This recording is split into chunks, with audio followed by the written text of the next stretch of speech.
Welcome everybody back into NerdSesh. As always, I'm Carson Bradford. Alongside me is Logan Camden, and we have got a wonderful show for you guys today. We have a bunch of interesting NBA stuff to talk about, and we are going to be updating our top 10 NFL contenders at the end of the show. And then we're not done for the day because we're going to try something new tonight. If you want to join us on playback, we will be live there for the first time ever at 9:30 Eastern time. We are going to do a watch-along party for the Thunder Lakers game. So if you want to come hang out, watch your nightly NBA action with us, with our beautiful melodic voices over top, then you can do that. Ask some questions, we'll answer them, and we'll see how that goes, but I think it should be a lot of fun. We will also promote that everywhere later. That'll be tweeted. We'll post the link on our YouTube community page, so you guys will be able to find us if you want. And Logan, you know who nobody can find? Certainly not in the city of Dallas, because he is on the run. He is on the lam. He has made his way out of town with a bindle slung over his shoulder. The one and only Nico Harrison. Ding dong, the witch is dead. He's fired. 11 games into the season. It's over. What is your reaction to this news, Logan? It's kind of inevitable, right? Like, I think we kind of all saw this one coming around the corner. It's the worst trade in sports history. I think it is one of the worst trades in NBA history. Like, the only one that I could think of that was worse, Carson, is like the Deshaun Watson deal in totality. And don't get me wrong, there's numerous trades you can mention. But then I started thinking deeper about it. And the thing that made the Deshaun Watson deal so catastrophically bad was the fact that they guaranteed the money afterwards, right? They gave him the extension. But then I started thinking deeper about it. And the thing that really makes the Luka trade, I think, the worst in sports history, is the fact that everybody knew it was such a heinously bad deal at the time. Because I'm even thinking about some of these other trades, like the Deshaun one, because that one is so catastrophically bad to me. Even at the time, somebody could have sold you on it, right? They could go, well, you know, he's coming off one of the best quarterback seasons. You know, he's one of the best young quarterbacks in football. You could still sell that stock, even after all of the off the field, all of that, even with, you know, maybe him getting injured and stepping away from the game for a year. You could still sell somebody on it. Like, oh, the guy's going to return to a top 5 quarterback kind of level. He's the franchise guy. He is your missing piece that's going to send you to the Super Bowl. And then it all falls apart.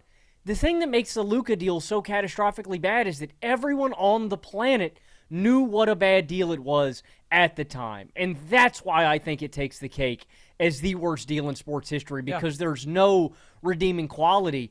And the kicker to me, Carson, and this may sound ridiculous to some of you Mavericks fans, the thing that is the cherry on top, the garnish, this is the best case scenario for the Luka trade. You walked into Cooper Flag. And I'm not talking about this season and how Anthony Davis and Kyrie Irving look, but this is the absolute best case scenario post-Luka Doncic trade. Because in 99% of the universes, after that trade happens, you end up with the 14th pick and somebody at the back end of the lottery. Like, ironically, this trade still has a lifeboat. This trade still has a life jacket. And that life jacket is Cooper Flag. And even with Cooper Flag, it's still the worst trade, I think, ever. Good riddance. Goodbye. Peace, Nico. I have some more on the dynamics of the trade, but yeah, that's kind of how I feel now that we're looking back in referendum of this one. It's the dumbest trade in NBA history, and it's the dumbest trade in sports history, and that to me is spoken to by the fact that it is the worst process of any trade in sports history. Like you said, there have been a number of trades that have had disastrous results. Like if you think about the NBA, there's some crazy NFL ones. If it's the Herschel Walker trade or trading your whole draft for Ricky Williams, where like that's really bad process too. But when you think about the worst NBA trades, the Nets trading away all their future for washed KG and Paul Pierce, that was really terrible for sure. Still not this bad because it didn't involve them trading away a superstar all-time talent at the peak of his powers for a worse asset, both short-term and long-term, who was also less available. just a downgrade in every conceivable way. That's what makes this so unbelievably stupid. But some of the other ones that stand out, like the Kareem trade, was a really bad result. Their hand was forced more, though, Milwaukee. It was kind of looming that Kareem was going to demand out. And at the end of the day, they at least got like some really high draft picks, young players. They just didn't pan out. Dave Myers, Junior Bridgman, Brian Winters. That's not the return that you want for Kareem Abdul-Jabbar, but it's a different, trickier situation. I think about like an Olden Polynice for Scottie Pippen swap on draft day. Obviously, that is absolutely horrible with hindsight. But at the time, those were two very young players. Like, the future was still to be determined. We did not concretely know how good is this player, how good of an asset is this player, which we knew exactly with Luka Doncic, and we knew exactly with Anthony Davis, and yet Nico Harrison still did this. There has never been any angle from which this makes sense, unless, I guess, you have Nico brain, and he apparently thinks that defense is literally the only thing that matters because Luka is obviously way younger than AD. He is significantly better, as good as healthy AD is, and the only possible argument that Nico could have made was, right now, we think this gives us a better chance to win, which it doesn't. He totally disregarded the future and said as much very publicly. The future to me is the next 3 years. Okay, that's not how it works. Luka has a decade plus being a great player in this league. But also, he was trying to sell the durability angle, right? Luka's been hurt this year. Luka's out of shape. And to turn to Anthony Davis as the solution to that problem. And I think AD is really good when he is healthy again, but he has had some of the most consistent injury problems of any NBA superstar and is now in his 30s. And he's it's just inconceivable. He's clearly in decline, too. Yeah. I want to ask you this, Carson, because the thing that I can't wrap my head around and what still bothers me about this trade to this day is two things. One, prior to the deal going down, Nico Harrison was a guy that I would have considered to be a smart basketball mind. And what I mean by that is prior to doing this trade, he had made moves around Luka that would have indicated that he knew how to build a roster and how to win with them. Think about all the moves. The acquisition to get Kyrie Irving, which now we look back in hindsight because they went to the NBA Finals and he was so good. That was a home run trade. If you think back to the time, that was a risky move. The P.J. Washington trade, the Daniel Gafford move, the moves to acquire Derek Lively. Like, they were all moves, even like acquiring a Derek Jones Jr. and Dante Exum, like all of these auxiliary pieces were perfect fits alongside Luka Doncic. And it just doesn't make sense because, like, he fully understood how we maximize a lineup around this guy, how we build a championship contender. And then he, like, does a complete 180, even though all of his decisions were proven correct by the fact that they got to the finals and that during that run, Luka was dealing with 3 debilitating injuries that, most guys wouldn't have even played through. So, back to my point is, I still think this is an inexcusable decision by Nico Harrison. Nothing can ever redeem it. I still think that the owners had a large part to do with this trade, and I think Nico Harrison is the scapegoat. I think he was the fall guy. And I'm not, again, if they had come to me and I was the GM of the Dallas Mavericks, and if this is how it went down, I would have told them, fuck you, I'm resigning. There is no way I would ever put that deal on my name, on my resume, that I was the guy that dealt Luka Doncic. But I just can't believe that Nico, on his own volition, would go and do this deal. Again, I have no background information that backs up this. This is all my logic and my thinking, but there is just no way I can believe that single-handedly Nico would do this by himself. I have to think the owners and the contract extension played a part in this deal going down. I still, to this day, can't believe that Nico, on his own, made this move. I feel like it's almost pointless to try to speculate about the thought process because as you go through every possible justification, all of them immediately fall apart. Like, it's inexplicable. You might as well try to think like a mongoose or try to think like Jack the Ripper. Maybe that's easier for a guy like you, Logan. But it's such completely foreign, horrible process. But what is interesting is, like you said, like Nico was doing a good job before this. Like the Gafford and PJ moves, he built that team at the deadline. And he found exactly the right kind of players. Going back to Kyrie saying, we need another dynamic ball handler. So it is not exclusively Luka with this crazy on-ball burden, but we also need somebody who is a great off-ball offensive player and can therefore fit well alongside Luka. And he found a guy who was undervalued as an asset at the time in Kyrie Irving. And then he found a couple more guys who, yeah, he paid a decent price for in PJ and Gafford, but these sort of big, athletic, defensive-minded, rebounding forwards, and a big, in Gafford's case, who were essential basically to making up for what your star backcourt lacked, right? Maximizing defense, athleticism, rebounding, size in the front court alongside your great offensive backcourt, finding these guys who were on teams that were really struggling, who weren't in situations that were allowing them to show the full potential of their winning impact. Like, that was really good team building. And I can't even make sense of why he would then go and do something like this. Like, I really, truly can't. The only thing that possibly could make any sense in my mind is, like, he was just so low on Luka. And I guess he got so athleticism and defense and size pilled that he said, fuck it. Why? It's not that it works around Luka and you need that offensive engine to then have all these guys who fill in those gaps around him, which is obviously the reality. That's why that was a viable team. They prioritized defensive personnel so much because Luka and Kyrie could carry their offense and pick up the slack there. And he just said, fuck it, we don't need offense at all. We only need defense.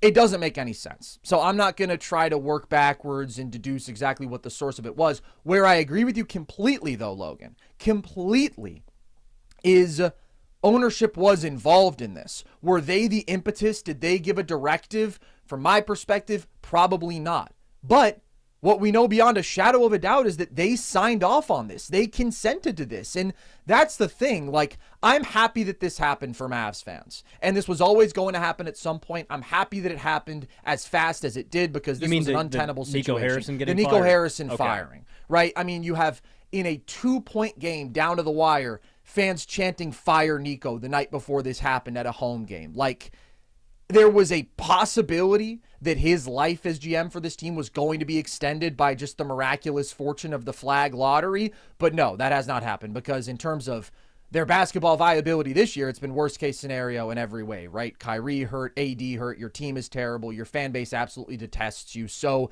this is a nice cathartic moment for them. They get their revenge on the greatest villain in franchise history. And unfortunately, the call was coming from within the house on that one. But the people who enabled him are still there. Ownership hasn't changed. And again, regardless of whether they loved this decision or whether they just said, okay, Nico, we trust you with this decision, it's good with us, those are both cardinal sins. Those both reflect incompetence when it comes to running a basketball team. So going forward, like, yes, you have taken out one of the major people who was responsible for this basketball travesty, but you cannot frame Nico as the lone actor here. Going forward, Patrick Dumont is still making decisions for your basketball team, and he needs to now come to a point where he accepts that he is incompetent. He needs to concede that, and he needs to, like, be fully uninvolved effectively. He needs to be the ultimate figurehead. And you need good people around him making these subsequent decisions, finding the next GM for this team. I don't know if those people are in the organization right now because nobody put a stop to this. And we know it was top secret. And apparently Jason Kidd didn't even know about it. Nobody knew about it. It was just Nico and ownership. And, like, probably the next hiring will go fine and maybe they learn from their mistakes. But I just can't get over that fear of the fact that within the organization, in extremely powerful positions, are still the people who gave him approval to do what he did. And that means you didn't just have an idiot as your GM. As comforting as that may be to think, that's not reality. That guy's gone. That's good. You also have an idiot as your owner, and he's still there.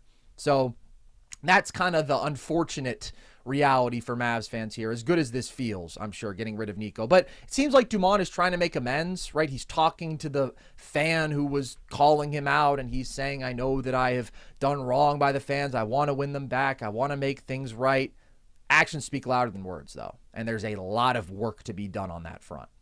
Definitely, and what stings hard, too, is just the fact that you had a guy that was in place. Like, I have a hard time believing that Mark Cuban parts ways, with his 51% moving down to be a minority, owner if he knew that this was going to happen, right? He's got that iconic quote where he says, if it's between Luka and divorcing my wife, you can catch me at the court signing the papers, right? Yep. Like, this would have never gone down under a guy like Cuban that, one, understood basketball, and two, understood Luka and just had his finger on the pulse of basketball in Dallas. Like, that is also what has to sting about this, and I hate to rub salt into the wound. The other part of this to me is the fact that this window is completely closed. I was optimistic that this was going to be not a big door, not a warehouse door. It's not an OKC Thunder-sized championship door, but it is a window. It's shut. Anthony Davis is clearly in regression. And I cut the guy some slack. I know he's been getting clowned on social media, right? People posting pictures of him out of shape and stuff. You also have to think, guys, this is a guy who was under the knife basically all offseason, right? Yeah. Dealing with an eye injury and other injuries. And it's like, when you have all of that going on, you're not going to be able to keep your body in shape the way you normally can. So it's this kind of double-edged sword where it's not only the fact that it's kind of a triple-edged sword. He's aging, but he's also injury prone. He's also just, not able to keep himself in tip-top shape. So that stings because AD is, I don't even think the player that he was last season. Like, I think he is clearly just in decline, and it's probably going to be pretty steep. So my advice to Dallas and Dumont and whoever takes over this job would just be to punt. This is, I think, full-on punt mode, dude. I am shopping AD. I think I'm shopping Kyrie. I think I am fully invested in this new timeline for the next decade with Cooper Flagg. I don't think I really have. I just wouldn't have any stock invested in this window. I'm not saying that you are quick to get rid of any of those guys, right? I would have a very Daryl Morey-esque approach to this. I am holding on to these guys until I get a deal that I like if one arises. Mm-hmm. But I would just not be invested in this window at all or really care about this kind of championship window. I think it's I don't think it really exists. Is that possible, though, Logan, when you've traded away your 2027 first, your 2028 first, OKC has the right to swap. So, yes, if you suck this year, you'll be able to actually benefit from it. But a tank is not a one-year process. Like, there are multiple years now where you're going to have to be in the gutter if you want to really hit the hard reset, and you're not going to benefit from that for the next couple years. So I don't think they actually have a choice. I think they have to ride it out, as bleak as things may be, with this core that Nico loved so much, and he doesn't get to see it play out because he's an insane person, and of course he deserved to be fired. Things are dark, though. Like, I was optimistic about what the full-strength Mavs could look like. I had them as a top 10 team. I thought that they were a team that was going to struggle coming out of the gates, but by the end of the year, they could reach pretty good form, and they'd be a difficult matchup just with the overwhelming size, athleticism, great defensive personnel, and Kyrie coming back as such an essential ball handler and perimeter creator and shot maker for this team. Everything looks bad right now. I don't know if I can as confidently say that AD has regressed as you. Like, I do think he came into the year out of shape. I still think he was averaging an efficient 25 points per game before he did get hurt. And yes, there's an adjustment here because he's being asked to play from the perimeter more, although he didn't play a ton with Lively when he was healthy. They actually limited those double center minutes a bit more than I would have thought, which is ultimately a good thing in my opinion. It should be AD mostly playing at the 5. I just don't know if the sample is big enough there. I think AD was still awesome last year when he was healthy, but that's the thing, man. When and if he's healthy, things are not getting better on that front. He just has a laundry list of injuries, and at almost 33 years old right now, is he going to hold up over the course of a season? No, probably not. His body's already broken down early in the year. Kyrie, I want to be optimistic about. He's coming off a torn ACL, though. He's a guard in his 30s. I think he has a skill set because he is such a great shot maker, first and foremost, that gives him the potential to make a full recovery and be a similar player to what he was. But that's probably even optimistic to expect. So I just don't know if you're ever going to get that version of healthy Kyrie looking like he was pre-injury, of healthy AD playing at a top 10 level later this year. And even if you do, the roster around them is just clunky and unbalanced. And I was optimistic about the depth of the wings here and the number of athletes they do have defensively and the size they do have. But at least in Kyrie's absence, it is so horrific offensively, dude. Like, this is the worst shooting team we've seen in the NBA in years and years. They're dead last in three-point percentage right now, but they're also making the fewest threes per game that we've seen since 2020. So they are just so behind the eight ball offensively right now, and it's early in the season, of course, but they're on pace to have the second worst relative offensive rating of the play-by-play era. And we knew that it was going to be hard on Flag, and we knew that he was going to be overtasked as a ball handler early in the year in Kyrie's absence, and that was actually the area where he had the most developing to do. But it's just been a slog, man, with a huge burden on him there, with such shitty spacing around him. And his handle still has to get better. His shot making has to get better. His finishing even has to get better. Like, the sales pitch with Flag has always been versatility, all around impact. It's never been, hey, you're 18 years old. Let me drop you in the worst offensive situation in basketball and you save us on ball while you're facing the best perimeter defender opposite you every time out there. Like, it's just a preposterously difficult position to put him in. All this being said, like, there is a lingering part of my mind that thinks this team needs Kyrie, and I've been saying this since before the year, as much as any team needs any player in basketball, because their roster is so glaringly lacking that ball handler. And when he comes back, he slots everybody into better roles. He makes Flag your secondary or tertiary ball handler, and he's able to do more of the connective all-around stuff. And maybe AD does get healthy. And if all that happens, the Mavs can be a playoff caliber team. But realistically, as things stand, they're not going to be in a place in the standings where they can make that late season playoff push once Kyrie comes back, because they're going to be too bad before then. They are one of the worst teams in the league right now. And yeah, they're missing their two best players, but they're going to be missing one of those guys for a long time. AD, we just don't know game to game. It's a really, really tough spot to be in. They have Cooper Flag, and that is the saving grace. And like, every day, I just become happier for Mavs fans that happened. Because at the time, I was like, is Nico going to be rewarded for this bullshit that he did just through pure dumb luck? And no, he's out. But Mavs fans deserve a mulligan. They deserve a makeup for what he did to them. And Flag is about as good a version of that as you're going to get. But he's being asked to do a lot this year, and there's going to be a lot of growing pains for him. And the offense, it's just terrible. Just absolutely terrible. And you can't win games like this, even though the defense is pretty good. Yeah, I was going to say, I think it's made even worse by the fact that, Gafford and Lively have missed time too. Like, it's not just the fact that AD has been hurt, and they've really just got hit with a whammy from basically all angles. But I don't. I think this team probably misses the playoffs. I think I completely agree with you. I think the hole is probably too steep by the time Kyrie gets back. And moreover, the overarching point that I'm kind of getting at, and why I think that if they can move Kyrie or AD, I would move them just because I think that the competition in the West is getting too tough. And like, I'm not necessarily saying, Carson, that AD is like regressing rapidly in front of our face. I'm just saying that, like you said, with AD and Kyrie and their age, it's inevitable, and it's going to happen at some point.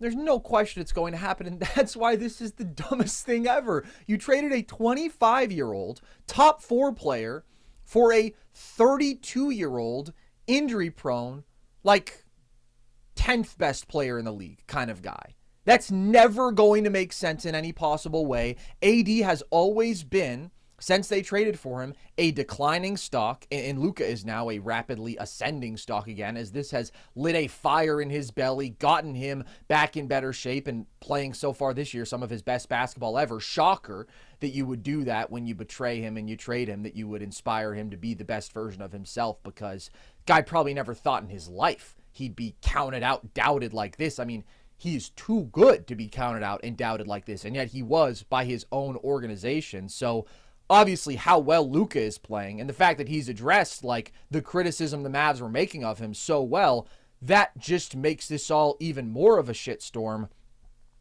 But AD is never going to get better. Like, he's just going to get worse and older and probably more injury prone. And same goes for Kyrie, who literally has a torn ACL right now. And it's not these guys' fault, certainly. They've just been put in a really difficult position where it's, hey, we need you to go out there and save this team over the next couple years, investing in two players of that age with those durability concerns. When you had Luka Doncic, man, it's just horrific process. It's horrifically bad decision making. So I still don't think they can trade them because, first of all, I think the trade value is low for both of them right now. And again, I just don't think the tank is an option because 2027 and 2028, you're not going to benefit from your picks. So you might as well play out this 3-year window that Nico was talking about. And that sucks for Cooper Flagg. It sucks for Cooper Flagg because even though he is somebody who can contribute in a win-now context, again, especially when he is less so being asked to be a primary ball handler for this team, that's just too much to put on his plate. But once he is the number 3 scorer for you, the guy does so much. He's so mature defensively, such a good passer, rebounder, all the things that we love about him, his versatility. He can impact winning now. And that's good. But you also need to actually build a good, viable, long-term roster around him. And right now, everything around him is built for this supposed win-now window. Everything around him, essentially, with a couple changes, was the group that was going to the finals a couple years ago and was contingent upon Luka Doncic being the great offensive engine that he was. So it's like, yeah, they have Derek Lively. That's good. Max Christie is solid. Those are the only other young assets on this team, and they don't have good opportunities to acquire more good young assets in the short term. So is he just going to spend his 20s waiting around in this stagnant situation where they're just treading water? I don't know, man. It's depressing when I think about it too much. And I feel for Mavs fans. I know they're happy. This happened immediately after Flagg had the best game of his career and he looked more comfortable on ball. And I made a whole video about this last week where I went super in depth with everything going wrong around him, everywhere Flagg is struggling. And ultimately, there are legitimate criticisms to be made about his game right now in areas that he has to improve. But I have a lot of confidence in him getting better as this year goes along, as he hopefully later in the year gets put in a better role, but also just with more reps and experience. He is the youngest player in the NBA. And long term, I think Flagg is going to be a great player. I think he is a cornerstone player for them. I just really worry about what is going to be going on around him because the Mavs are ultimately in a no timeline spot. They're not doing the Warriors 2 timeline. Oh, let's try to straddle both. Neither the present nor the future timelines look good for them outside of Cooper Flagg. And here's what I will say on the Mavs tanking front. If they are ever going to throw in the towel, it should be this year. Like, I don't think moving off of Kyrie and AD makes sense because of the way that their hands are tied in terms of their access to their 2027 and 2028 draft picks. This year, though, you have started the year in a hole. You're terrible right now. Kyrie, I know he wants to come back, and maybe he could come back by January 1st. Maybe you just give him a little extra recovery time. I mean, if when he's ready to come back, you are 9-28, what's the point, right? There's no point. You're not going to even be able to make the play-in from there. And I know that it sucks to waste a year of AD and Kyrie when, like, you know that you only have a couple years, and the whole philosophy was, hey, let's just see if we can take our best shot at it now. Like, I understand that that's painful, but they'll still be there for next year and the year after that when you will want to compete.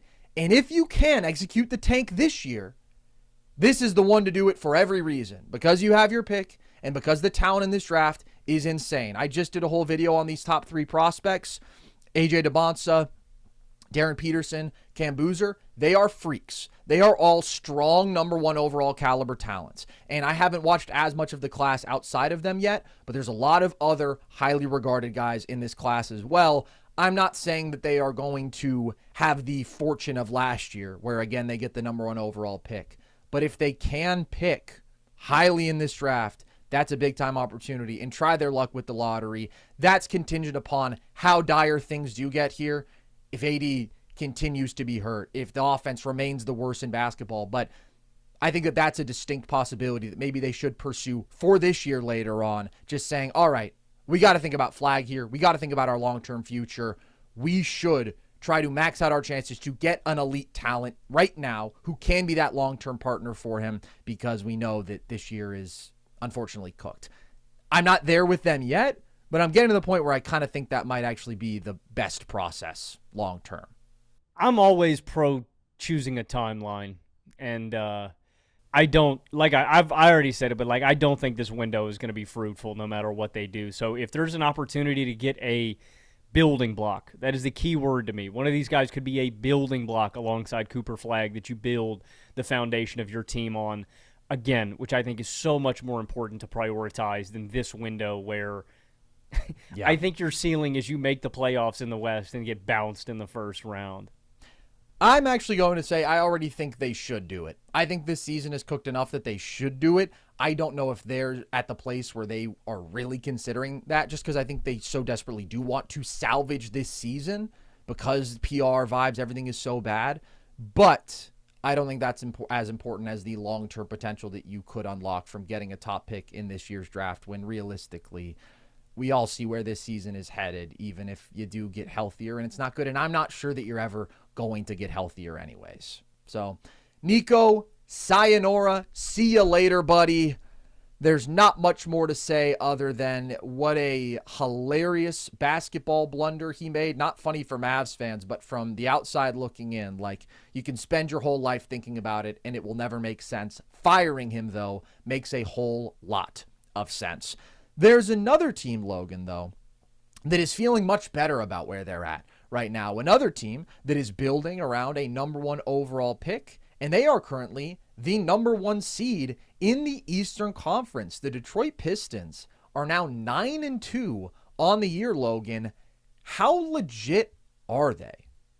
I think they're a very legit regular season team. That was one of my takes from the first week of basketball about Detroit. I said they were going to host a playoff series. They were going to be a top 4 seed. This team has now won 7 straight games, and I really love the bedrock and the foundation of this team.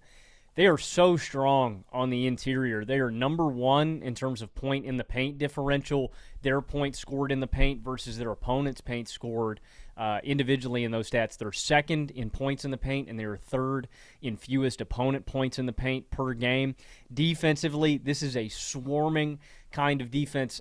Detroit's one of my favorite defenses in the league to watch. They're 4th in defensive rating right now, and not only do they play a really physical brand of basketball on the inside, they just fly around the court. Like, watching them against Washington, I mean, they really flustered, I thought, Alex Sarr on some of his roles and stuff like that. Some bad decision-making from him, too, but they really get around the court, and then they're great on the glass. They're number 3 in rebounds per game. They're number 2 in half-court offensive rebound rate. Like, these are hallmarks of a great regular season team. Consistent interior dominance on the glass, a rock-solid defense, and they've got an offensive engine in Cade Cunningham, who I really believe in. Like, I still think he needs to clean up on the turnovers a little bit. I wish he was a more consistent perimeter shooter off the dribble, but he's so damn strong. I really think that Cade's intermediate mid-range scoring and strength is going to translate to the playoffs in a pretty big way. But there was a reason specifically that I didn't make the take about Detroit about the playoffs, and I'm still not super confident in this team going on a major run. I think that there's a better chance this year because of the state of the East with the debilitating injuries to the Pacers and the Celtics. But even with this hot start, I couldn't be moved to make a big picture take about the Pistons and if they were going to win the East, so to speak. And that's because of their half-court offense and the burden on Cade Cunningham. Yeah. Again, I love the rock-solid collective identity that this team has. They are a big, strong, athletic, physical team, even down to the depth guys that play roles on this team. If it's Ron Holland or Javonte Green, like those are junkyard dog kind of wings who are going to play tough, hard-nosed basketball. But it is the half-court offense. They're Number 16 in offensive rating. They're number 14 in half-court offensive rating, and they just really remind me of Houston or Orlando of years previous. Now, I think they're better than those teams because they have a Cade Cunningham, and I like Cade more than I like the number ones on those Houston teams, if it's Sengun or if it's Banchero. But I still think they have the same significant flaw, and I look at what could change. Jaden Ivey's not available. I think he could make this offense better. I don't know if he makes a massive enough difference.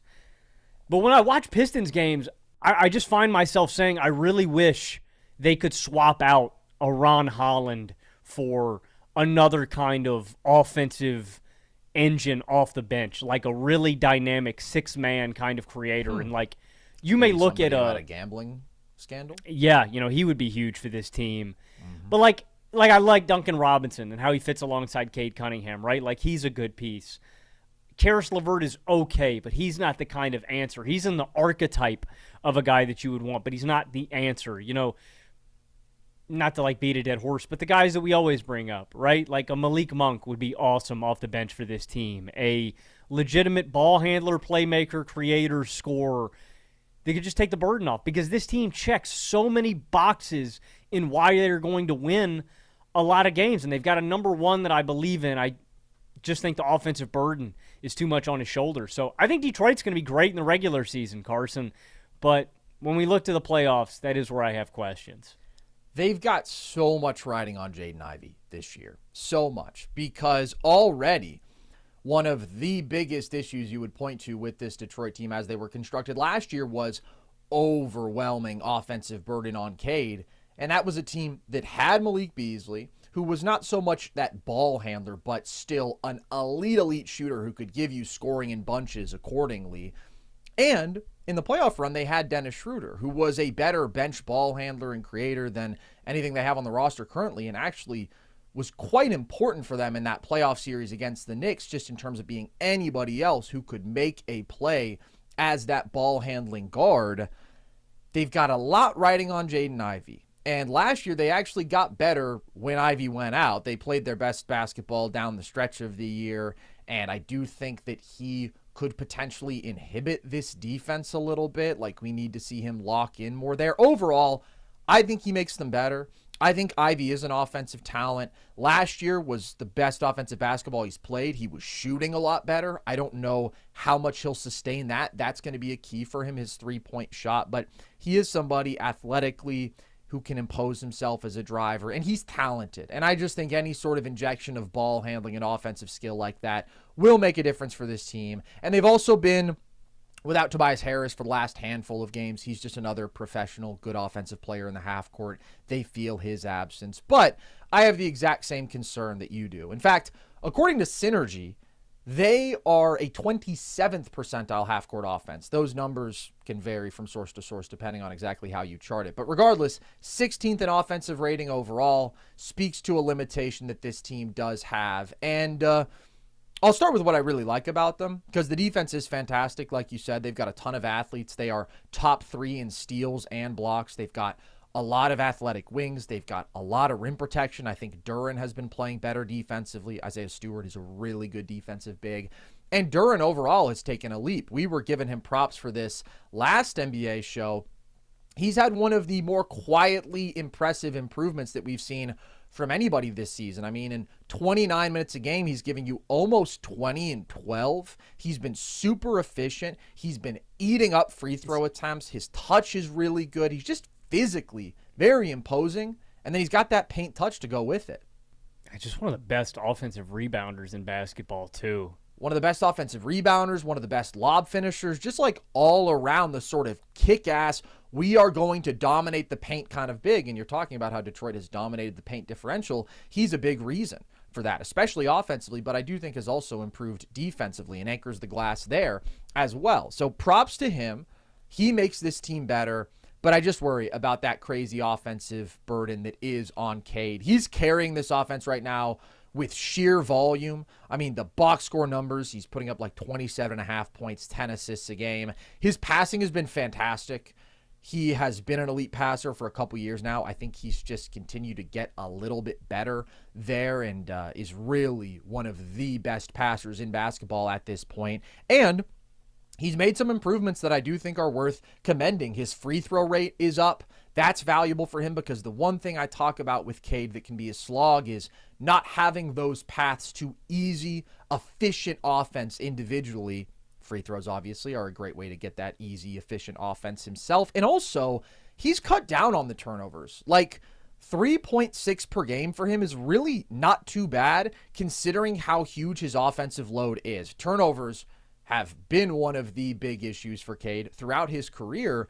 I think this is the best he's ever protected the ball, all things considered. I mean, last year he was at 4.5 turnovers a game. Playoff series, he was at almost 6 turnovers a game. Specifically, it's the lost ball turnovers that he's really cut down on. He has 5 lost ball turnovers this year. I think he was averaging close to 2 a game last year. So those are specifically the ball handling errors that are uncharacteristic usually of an elite lead ball handler, but something that Cade has struggled with over the last few years. He's been better there. But there are 2 things that still concern me with Cade when we talk about him as an offensive number 1 in a playoff setting, especially somebody who's being asked to do as much as he is in Detroit. It's the rim finishing, and it's the volume 3-point shooting or the lack thereof consistently. He is shooting under 55% in the restricted area, which is consistent with last year, but is a really bad number, especially for a 6'6" big guard, right? We've talked about this a lot, but he just doesn't have the burst, the explosive athleticism, and ultimately his touch around the rim just isn't very good. And he's under 29% from 3, and that's been another challenge for him. He's a great mid-range shooter. He's really good from floater range. Those shots at the rim and beyond the arc that are so supremely valuable and important and can be so efficient for you, make your life easier offensively, he has struggled with for years, and he's struggling with them now. And he just had such an interesting game, and I saw so much funny discourse after it where he goes out there, he drops a 46-point triple-double with 7 stocks, but he also missed 31 shots, which was the most missed shots anybody has had in a game since the merger, Logan, paying homage to Jumpin' Joe Folks. But then he also got the win, but then it was also in overtime against the Wizards, but then it was also with like 6 guys out for Detroit, and there was just this kind of fascinating combination of pros, cons, felt like people were attaching themselves to either side, whatever agenda they had. I literally saw an interaction where people were going back and forth. One guy was just including his field goals and attempts, 14 to 45, and the other was just replying W. Like, not a good conversation to be a part of, but a funny one. But in a more serious way, like, I do think that was kind of the most extreme encapsulation of the good and the bad that does come with Cade, where he can fill up a stat sheet, and he will pretty much every night. He can take on a crazy offensive load, which is not something that a whole lot of guys can do, at least at the level that he can in terms of that raw volume. Like, I saw a great stat. I think the game before that one against the Wizards, he was the most double-teamed player in any game on record since they've been tracking that stat. Like, all eyes are on him. And he's an elite playmaker, and he can legitimately impact the game defensively and on the glass in a way that is not common for an offensive number 1 guard. But his pull-up 3-point shooting can be a problem. He really struggled shooting from deep in that game. And he has these major finishing issues, dude. Like, I understand the context of them missing as many guys as they were. And ultimately, I think, look, Cade was able to give them enough offensive volume to pull them through in one game, and I don't think that it was the most impressive game ever. I certainly don't think that it was the worst game ever. Like, I think that there were, again, aspects of extreme good and extreme bad within this game, but he was 4 of 15 in the restricted area, dude. And if you go back and watch, it's like the rim finishing is just not good. Like, he's just missing left-handed layups consistently. He's not getting enough elevation. He's getting blocked. And that's like the worst rim finishing game that even probably he has had. But that's still crazy, man. 4 of 15 in the restricted area. So that's the concern for me. The half-court offensive issues. They need more creation. They need more play finishing, too. And Cade, as good as he is not the sort of pristine, flawless, efficient offensive number 1 who I think can carry this team enough in the playoffs to where, yeah, they can really go out there and make noise in a deep run. Yeah, that being said, though, I would be in a buying sort of mindset if I was the Pistons. Like, I would be willing to make a move. I think the East is vulnerable enough this season where I look at the teams. Boston, again, Indiana, completely off the radar, the two teams in the Eastern Conference Finals. Cleveland always seems... Erasure. Huh? That's Knicks erasure. The Knicks were in the Eastern Conference Finals last year. Oh, yeah, true. Whatever. Knicks are fake. So Knicks are fake. Pacers suck. Bro hates them so much he tried to rewrite history. And honestly, I respect it. Celtics have fake hairlines, so they don't count. Mm-hmm. Cleveland, I think Garland's going to look better, but that is something I think to continue to monitor. And they have had injury concerns. So it's I just feel like the East is more open right now. Detroit is going to have a path to being a top seed, and they've got assets. So what I'm saying is I would be willing, if it's Ron Holland and somebody's willing to flip me some bench ball handler, creator, scorer.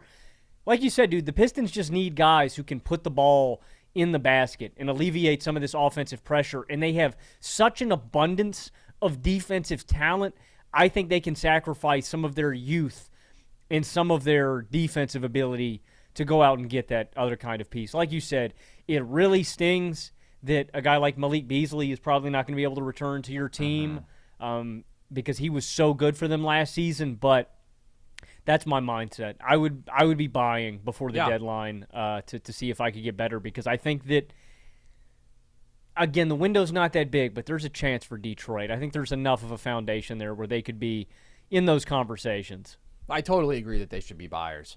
Shooting is a priority here. An overall offensive skill, right? Another ball handler. Even when Ivy comes back, I think that they would benefit from having another ball handler on this roster. Asar Thompson is a guy who has taken on a slightly bigger role on offense, and I think that he does some really good stuff on account of just being a freak athlete and having good feel, and he's an elite offensive rebounder. He's a good passer. He's a weapon in transition and as a cutter. He's a really good young player. I don't glaze him as much as Amen. He's not as good as Amen, though, and that's something that's worth pointing out. I still worry about Asar's touch a lot. He does not have Amen's touch when it comes to finishing at the basket, when it comes to floater range. Obviously, both of them are very bad three-point shooters, but Amen is even better there. He's a more viable jump shooter from the mid-range and at the free throw line, dude. I mean, Asar is under 49% on free throws this year, and in his career, he's hovered in the high 50s. So as an Amen truther, I do like Asar, but I feel like sometimes people act like, oh, they're equivalent, and it's just a PR thing, actually. And it's no, there are a number of ways in which Amen is just clearly the better offensive player, and it's specifically that touch. Asar really, really struggles there, and that just makes me worried about how he looks in a playoff half-court offense. Overall, I was impressed with what he did last year. I thought he played well. But it can still be clunky. He can still bog down your spacing. And Detroit just is not a team that needs life to be made harder on them offensively in the playoffs. So I just have too many concerns about that side of the ball to view them as a top threat in the East. Like you're saying, things are open there. I do still have the Cavs as my top dog.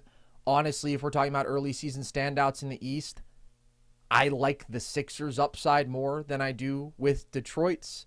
I like the Bucks more with the Giannis factor and just the explosiveness of that offense.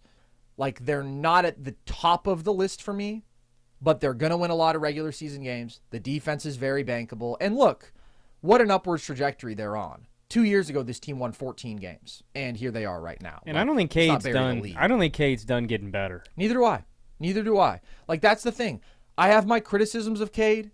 Sometimes people think that means I don't like him. First of all, I think that Cade is a mesmerizing basketball player to watch. I just think the combination of size, strength, shot-making skill that he has, the strength is ridiculous, man. I think that is going to... I get the shooting and the touch can be frustrating.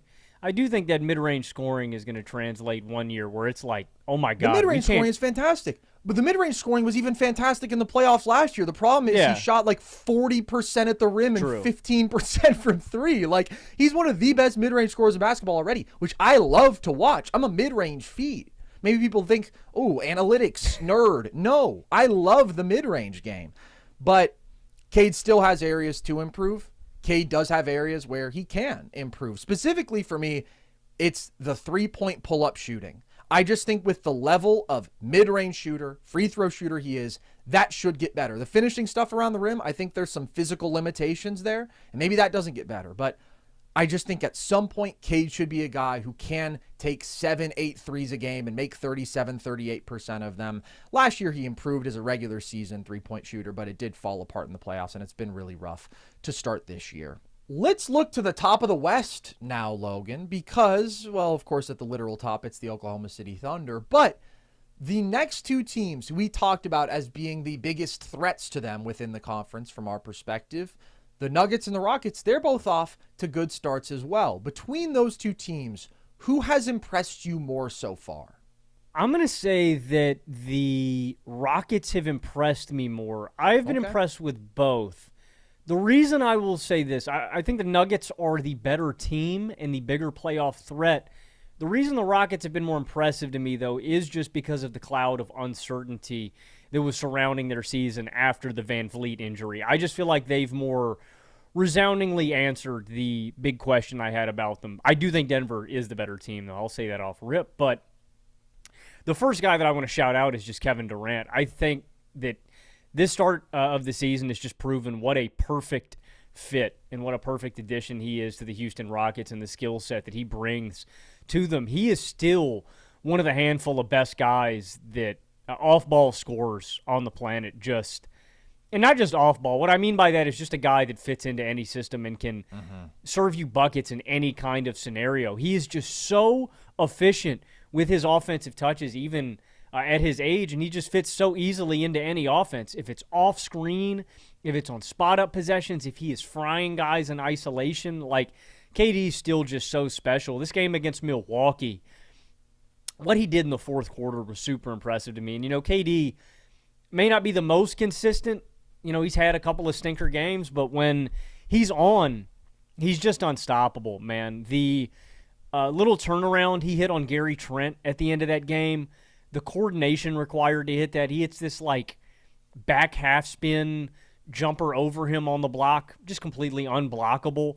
The most impressive one to me, though, was the go-ahead bucket that he scored on Miles Turner and Ryan Rollins.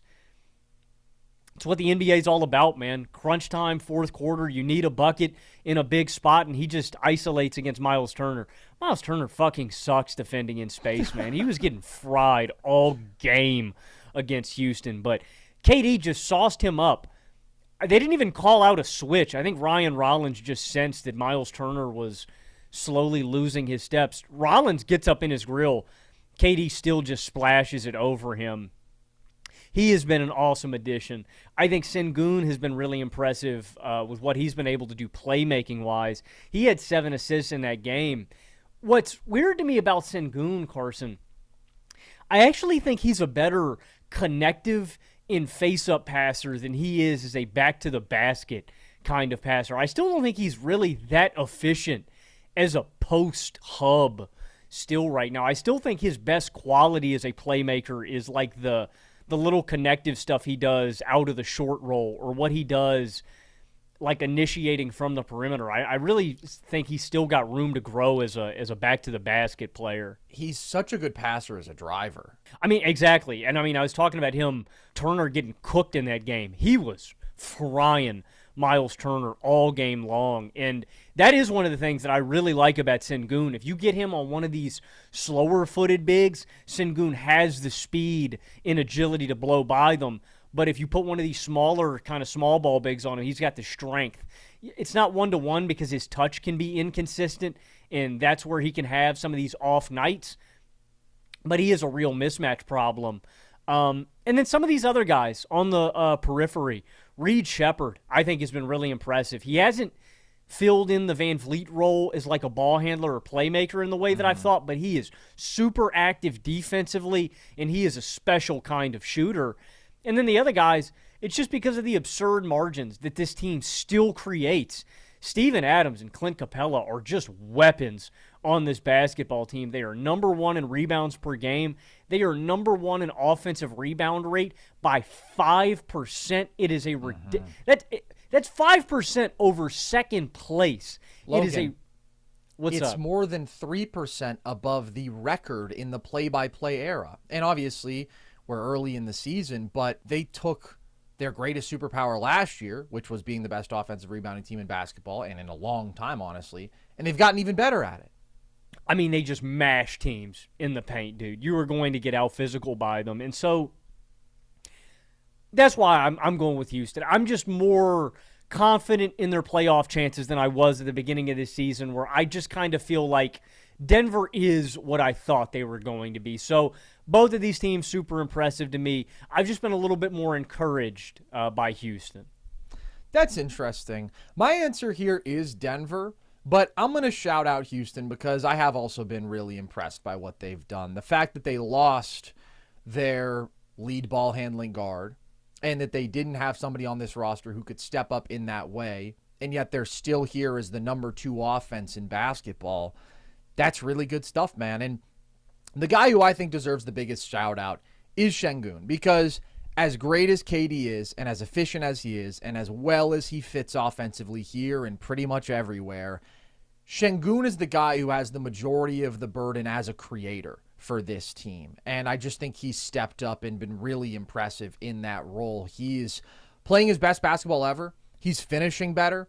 70% in the restricted area right now. That number was under 65% last year, which leaves a lot to be desired for a big, but he's improved there. He's getting to the line a lot more, and he's shooting free throws better. He's taking 8 free throws a game and making 74% of them. His free throw shooting was quite bad last year. He was in the high 60s, and he's shooting better from beyond the arc. Like, I'm not going to say that he is a consistent floor spacer there, right? He hasn't replicated the once in a career for him so far kind of performance he had in the first game of the season against OKC, but he is shooting 39% from 3 on 3 attempts per game. That's like 3 times the volume of last year and much better efficiency. So he's become more viable, at least as that beyond the arc shooter, if you leave him wide open a couple times a game. And the most significant thing to me is that his playmaking has just been brilliant. And that's where, if you look at his scoring efficiency, it's better than last year, and like markedly so, which is noteworthy because last year was really rough in that way. But he is more impactful as an offensive player than that would indicate because of the help that he draws on drives when he's playing out of isolation, because he is such a tough matchup, as you're mentioning, just with his combination of coordination, agility, and physicality at his size when he is playing out of the post. Like, if you look at every play type, his points per possession created is significantly more efficient than his points per possession scored, because that's his biggest job for this team. It's to create an advantage and then make the read, make the pass, find his guys, make his guys better. And he's doing that. So this is the most impressed I've ever been with Şengün, and this is the highest I've ever been on Şengün. And last year was a weird season for him because at the same time he made this progress defensively, while some of his offensive stuff was rougher than it had been before in terms of the finishing and the shot making. And I've always said, like, with Şengün, he's got all the moves, right? He's got all the craft out of the post. He's got the footwork. He's got the strength, the physicality. All those components are there. He just has to be better at literally putting the ball in the basket. He can create the advantages. He will be treated by the defense as an offensive number 1 in the sense that they'll send doubles, they'll send help, but he has got to be better as an actual scorer. And I still think that criticism stands. Like, this is not an super efficient scorer of the basketball. I think he might be slightly below league average true shooting, and that's as a big, but he's taken like a 4% true shooting improvement from last year. Again, he's been better in all these ways that I mentioned. And then when you combine with that, the playmaking, the rebounding, the fact that he is a pretty good defensive big, like, I'm really liking what I'm seeing from him. I have been a Şengün critic, and I'm seeing the vision now really with him as a guy who can be this sort of unique offensive number 1. He needs shooting. He needs play finishing around him. But the fact that he is taking on this sort of playmaking and creation burden without a point guard, and the offense has been this good, it's a testament to what he's doing above everybody else for me. I don't know. He'd be somewhere in my top 10 early season MVP candidates because of what he's doing.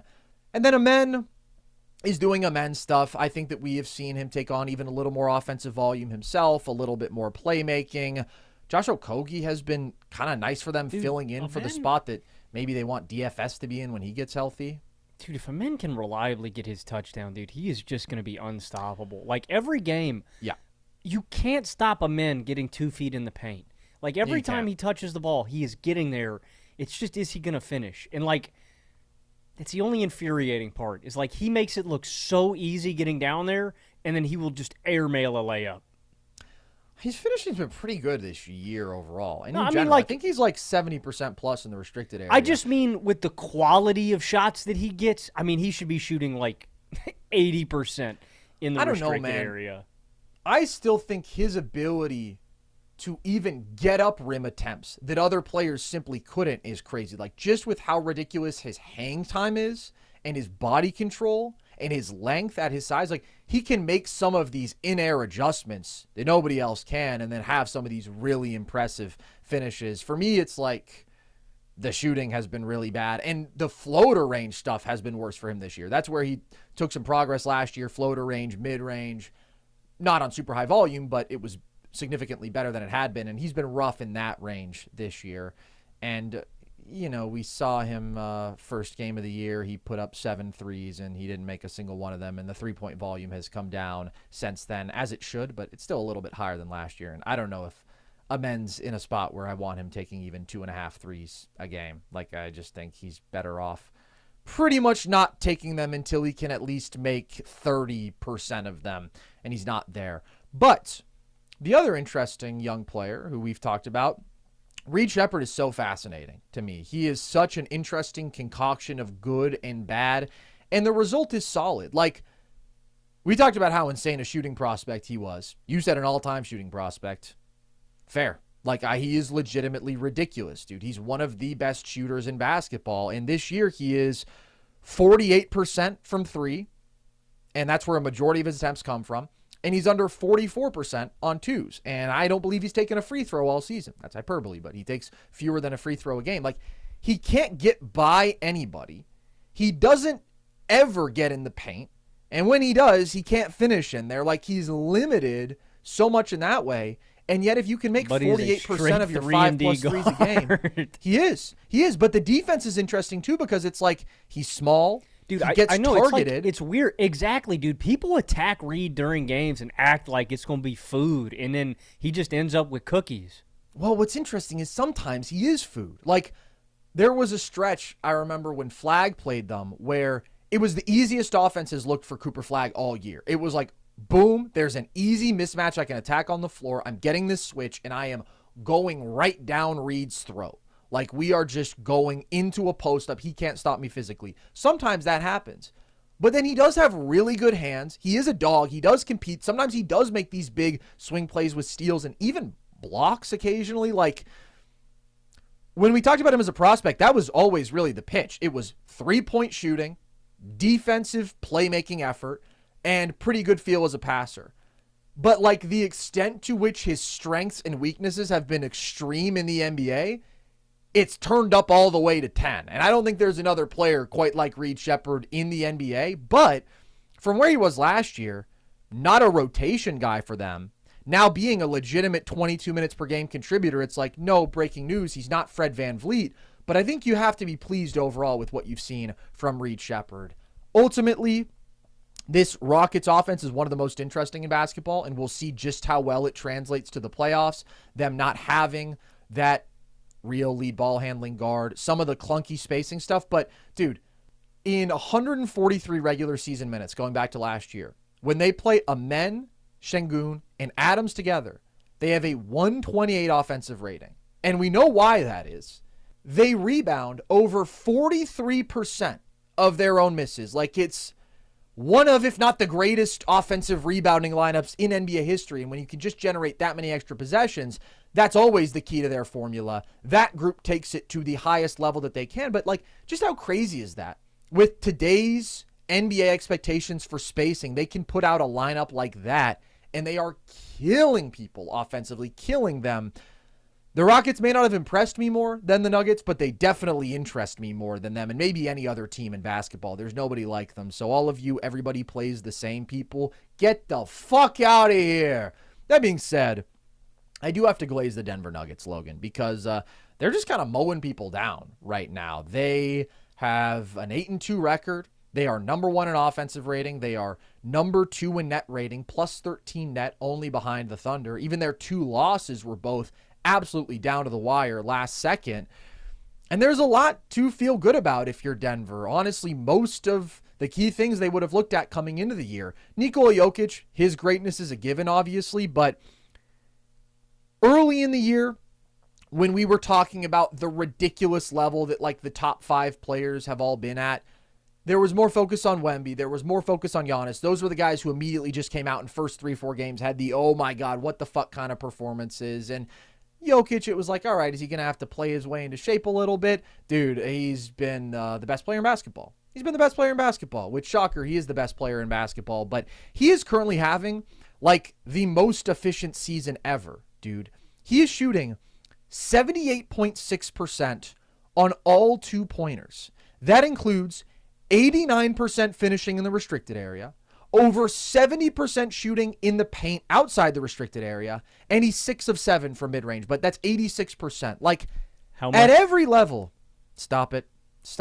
How much? Stop it. I only mentioned it to point out that the volume is not so significant. No, you did that on purpose. But the efficiency has still been incredible. I didn't, and I only realized it as I was saying it, and I hope that we could just move past this. But clearly we can't. So what do you want me to do, Logan? Do you want me to drop my pants and do the move? Is that what you want from me? Yes. You want to shame me? Yes. Yeah, I figured you would, you pervert. I'm not going to. I'm just going to keep talking about the Nuggets and Nikola Jokic. Like, what the hell are those numbers, dude? It's ridiculous.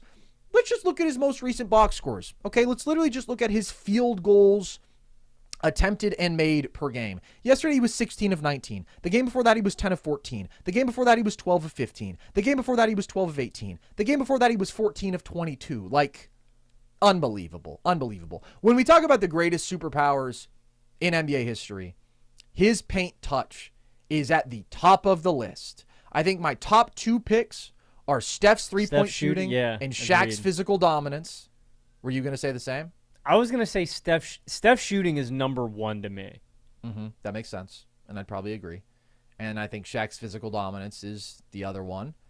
And then after that, it's like you've got a bunch of good candidates, right? I totally would hear the case for like MJ's athleticism, first step, or putting it all together, the balance, the body control, the agility within the context of that time. It's like he was moving from a different planet entirely. Magic's passing is something else to be at the top of my list. There's a lot of good candidates. But man, he's been the GOAT at it, and he's never been better at it than he is right now. 70% in the paint outside the restricted area, dude. He can put up damn good layup efficiency on shots that are from 12 feet out. I mean, he's shooting 75% on runners, 74% on hooks. He's leading the league in post-up points per game while shooting over 78% on post-ups. And he has literally been, I think, the most efficient layup finisher in basketball this year. It's just ridiculous. That's the scariest part of all the new additions the Nuggets made. I think that might be the most overlooked result, the most indirect, best outcome of all the additions they made is the fact that Jokic doesn't have to bust his ass all 48 minutes of every regular season game. It could just lead to the best, most efficient, easiest burden on his shoulder season for Jokic ever. Yeah, he was like, all right, I'll happily give you 26, 13, 11 and a half on, 75% true shooting. Is that good enough for you? Offensive GOAT. That would be the greatest I mean that season literally. Ever, right? Probably. I will say, the top 5, dude, we talk about it all the time, but what the fuck, man? I saw our buddy Mars say the other day, the best in the world gimmick is getting tired, and this was in relation to Jokic's stats. Everybody is going out there, and they are saying, no, that'll be mine, thank you. And as great as all of them are, I do still think that Jokic is the best. No, we could just enjoy it, though. Oh, yeah, no, definitely. I'm just enjoying it, dude. I'm not here to start a debate. But I did see a lot of people going early in the year to Giannis is the best in the world. And it's like, look, if that's your opinion, I disagree. I don't think it's crazy to hold that opinion. I will take Jokic being the best offensive player ever. And that's what he is. And that's what he's doing right now. And if anybody has the best chance to overtake him, it's going to be Wemby, which is going to happen at some point. I don't know if that's possible this year, but you know what? I won't say that it's impossible. It's going to come down to his passing, playmaking, development. But anyways, Jokic is Jokic, but also Jamal Murray in October and November, averaging 23, 5, and 6 on 61% true shooting. It's unheard of, Logan. He likes to come into the year averaging a light 15 a game on 48% true shooting for the first month. Nobody has ever been more prone to playing their way into form than Jamal Murray. It's why not only has he never been an all-star, he's never been in all-star conversations. He's never been that good before the all-star break. And then he locks in, but he's already playing at quite a high level. And Aaron Gordon is just playing elite basketball, dude. I mean, 20 points per game on 69% true shooting, 47% from three. I believe it's the greatest single season shooting development in NBA history, what he did last year. He's just built on that and is somehow shooting the ball even a little bit better this year and with even more volume. And it's just such a great offensive player. I mean, with the rebounding value, with the mismatch attacking, the cutting, the passing feel that he has. What a stud Aaron Gordon is. And this version of him makes the Nuggets such a major problem to deal with in the playoffs. And another thing that is so significant to their playoff hopes when we're talking about them going out there looking to win it all, the non-Jokic minutes, Logan. Denver has a plus 18.7 net rating with Jokic on, which is absurd. And they have a plus 0.2 net rating with him off, which means after losing the minutes with Jokic off the floor by an average of 9 points per 100 possessions, playing Wizards basketball when he's off the floor and elite basketball when he's on it, they are playing utterly elite basketball when he's on it now, and they have entered positive territory in the non-Jokic minutes. And shout out to Jonas Valanciunas, averaging a cool 25 and 14 per 75 possessions. Jonas Valanciunas. I owed that to the people. Just one of the most productive backup bigs when he's on the floor. Whole lot of man to deal with. And THJ shooting 45% from three on 6 attempts a game. Having a volume 3-point shooter like that off the bench is something that they have so desperately been missing. Like, we talked about how great this offseason was. The pieces are coming together. The bench minutes are better. The volume shooting is there. And internally, the big three of this Denver core are all playing amazing basketball right now. And defensively, they're second in defensive rating right now. Like, they're an elite defensive rebounding team. They're fourth in defensive rebound rate. I will say they have had great shooting luck. Opposing teams are shooting 30% from three, dead last in the NBA. They are shooting the worst on wide open threes. So this is not an elite Denver defense. I want to be clear about that. The luck is going to balance out on that front. But they are clearly playing more connected, more engaged on that side of the ball compared to last regular season, where they just were an unserious defense all year until the playoffs when they snapped into form and they defended pretty well. And you know they're capable of that. But the fact that they're already doing that in November, that's a significant improvement. That's going to make them an even better regular season team. And it's just been a great start to the season for them, with only one exception, Logan. I'll throw it over to you here real quick. What have you made of the Cam Johnson experience so far? Disappointing. You know, I think it's a matter of just him finding his rhythm and fitting in with this team. Like, I'm not really worried. Like, I'm so confident in his ability to just fit in with this group. Like, that's the selling point. You know, like, if he was doing too much or, like, I just think it's a new system, and I think it's going to take him some time to figure out his footing. But that being said, like, another reason why I'm not so nervous is, like, all of the aggregate pieces that they have made have ended up in, like, a huge positive for this team. Like, I'm trying to think before I make this claim. Like, I don't know. I was going to say the Nuggets are the most improved team even after last year. I don't know if I can say that off rip, but, like, I do feel like they are a way better basketball team. Well, there's definitely some really, really improved teams, but the improvement that Denver is trying to make is the hardest and most significant, which is to go from good team, very good team, right? I mean, they pushed the Thunder 7 in the second round last year to top 2 title contender. And that's what they're doing. And I guess you could say it's not as hard for them to make the leap compared to your average team, and it's not because they have a Nikola Jokic and because they had such obvious areas that if they could just fill with like competent players. I mean, when you look at the depth and what it was last year, Jonas Valanciunas and Tim Hardaway Jr., those guys make such big differences, but nevertheless, they've done it, and improving in these areas on the margins has made a significant difference for this team already. I think that they look absolutely phenomenal. Cam Johnson has been shockingly quiet and bad, flat out. Cam Johnson is currently averaging 7.7 points per game. He is shooting under 22% from three, so he's just been hardly involved in the offense, and when he is involved, he is shooting horrifically. This is a guy who has been one of the elite shooters in basketball, 40% from three over the last 4 years. Great size, can do it off movement, like absolute weapon there. He's just struggling.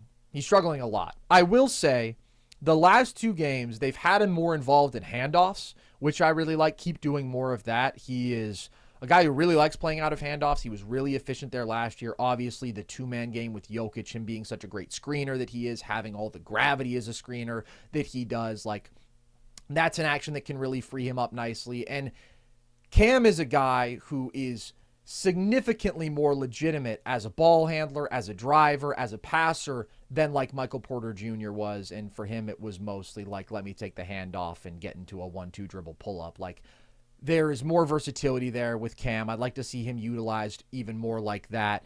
And I think they just got to like make him more of a priority within the offense. And the offense has been amazing, right? They're the best offense in basketball.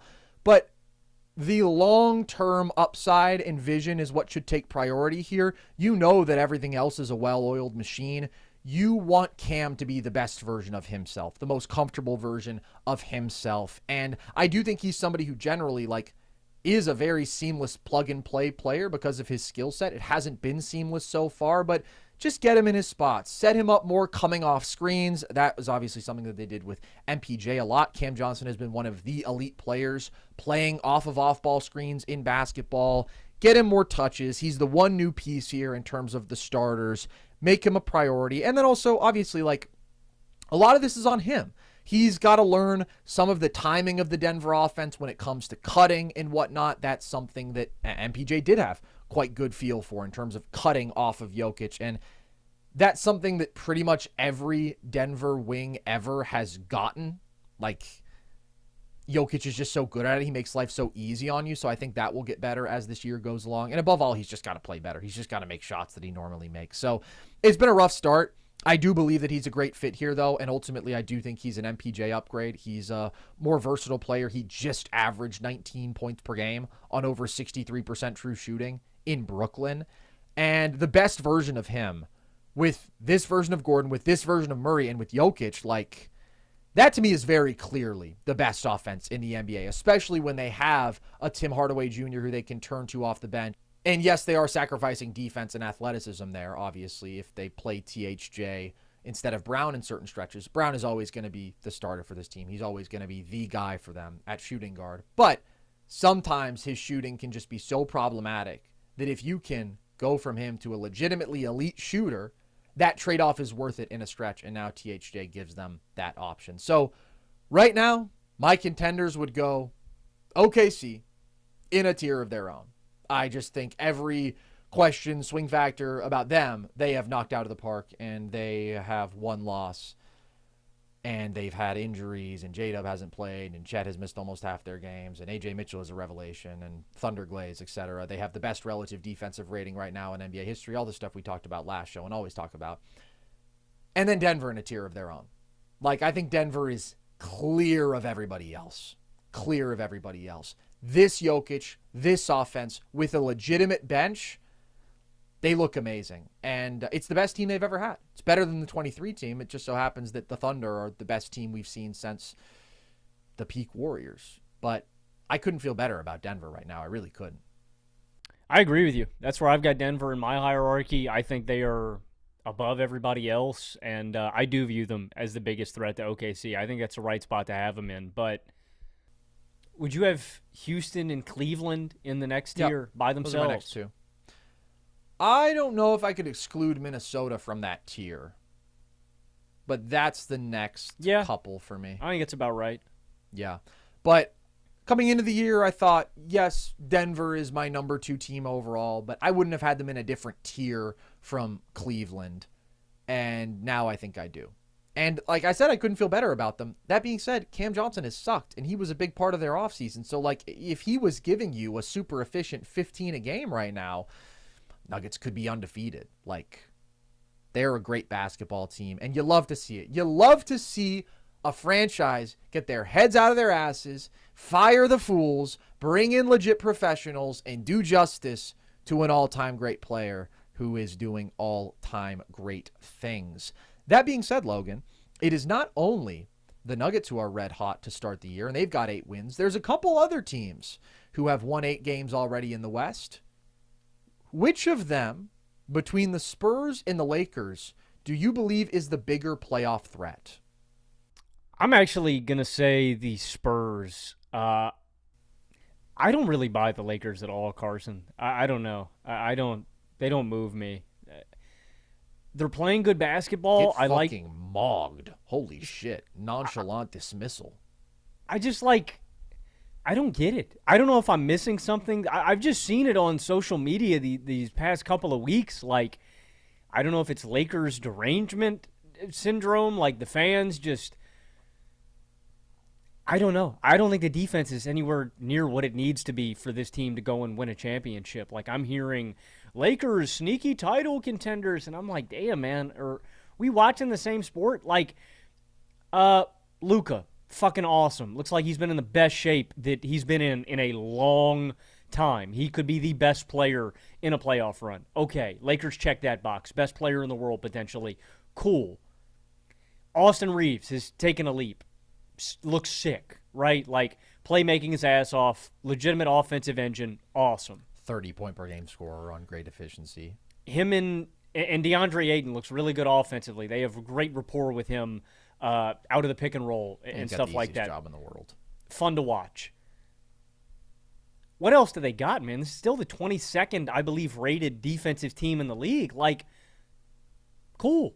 That number right there is enough for me to write you off as a contender. I don't think you're a serious basketball team. Like, I like Marcus Smart. I think Marcus Smart does some good things for this defense. LaRavia's looked pretty damn good. Like, don't get me wrong. Like, the Lakers look better than I thought they were going to. And they are doing it without LeBron James. The defense blows ass. Like, so when I look at them against somebody with the Spurs, Wemby is a one-man defense. But to that one-man defense, they have added a guy like Luke Cornett that can really make the defense better in non-Wemby minutes. And him and Cornett are a stifling defensive duo on the interior when they play together. They are a team that flies up and down the court, that has athleticism everywhere. So for me, it's not hard. I think Wemby is going to be the better player this year in a playoff run. It could be Luka. Okay, that's a coin toss. You take your pick, right? But in terms of two-way ability, San Antonio takes the cake all day, every day. I think they are clearly the better threat. I think the Lakers are just way too poor defensively for me to take them serious. Do you disagree? Is there something big I am missing with the Lakers, man? I don't know. I feel like I'm missing out, dude. I feel like everybody's partying. They're all having a good time with the Lakers. I'm just not there. Well, you are missing out. We are all partying, but it's not a basketball thing. It's just... ever since the Craigslist incident, we don't. Dude, really I have FOMO. want you around. You know, I have severe FOMO, Carson. I know, Logan, but you can't just throw your own feces at a wall for 2 hours and tell everybody it's your own personal art exhibit and try somebody to lace pay me them to look at it. No. We actually all watched you drop something into your own drink and say, "Oh no, I hope nothing happens tonight," and then that's what happened. So I hope Bill. You can understand. That was Bill. Well, you do love hanging out with Bill Cosby, of course. I hope that we can keep our professional relationship healthy and abundant and joyful, which it is. And our sexual relationship, of course, just in terms of hanging out. I don't know. It's not really for me. But the Lakers, are they for me? Not so much. I don't want to be dismissive. And look, I can see the origin of the hype. You're 8-3 without LeBron.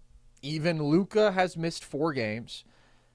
And they're the Lakers. That's part of it. I mean, the Lakers are always going to have more hype, more positive attention when things are good, more negative attention when things are bad. And like you said, I do think they are better than I expected because, first of all, Austin Reeves has just been absolutely fantastic. He was a really good offensive player last year. He has gotten even better this year, especially as a playmaker, but is also just one of the most dynamic elite pick and roll players in all of basketball, and an elite shooter off ball, and just an all-around weapon there who's playing his best basketball ever, clearly. And Luka is playing some of his best basketball. I mean, the bar is ridiculously high there, but the guy is averaging a light 37 points per game so far, 37, 9, and 9. And specifically, as I've talked about, what's been so outstanding is his short-range shot making, floater range inside the paint, and his ability to get to the free throw line at an elite level. These areas in which Luka wasn't at his best last year, he's been really damn good, and I do think his better physical condition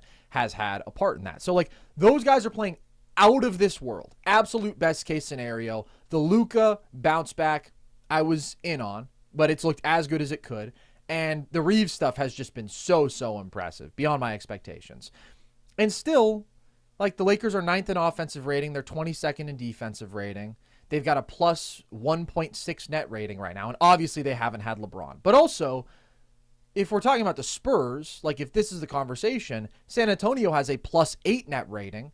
And they just got De'Aaron Fox back. He's only played 2 games. They've been without Dylan Harper, who was great when he was healthy. They've been without Luke Cornett for all but 3 games. And if you scoff at Luke Cornett, don't, because he would be the best center on the Los Angeles Lakers. I'll tell you that right now. And he's probably the best backup center in basketball off the top of my head. So that's not to say that I haven't been impressed by the Lakers, but I think it's important to note that the 8 wins here are not the same. Like, I think San Antonio has gotten off to a more impressive start to the year. And even though we can give some shout outs to some other Lakers, like Rui's been shooting the shit out of it, Marcus Smart, I think, has been a good ad for them just in terms of, like, making some of those effort plays, that hustle, generating steals, being able to make some reads as a passer. Like, he brings some winning value there. And Laravia has been solid.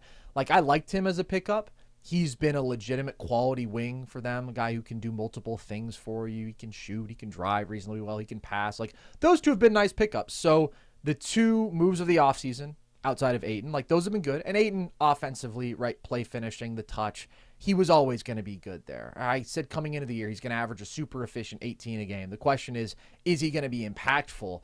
I still don't think he's impactful. I still think that he's bad defensively. I still think that this defense sucks. And I think that there's really no way for this defense not to suck.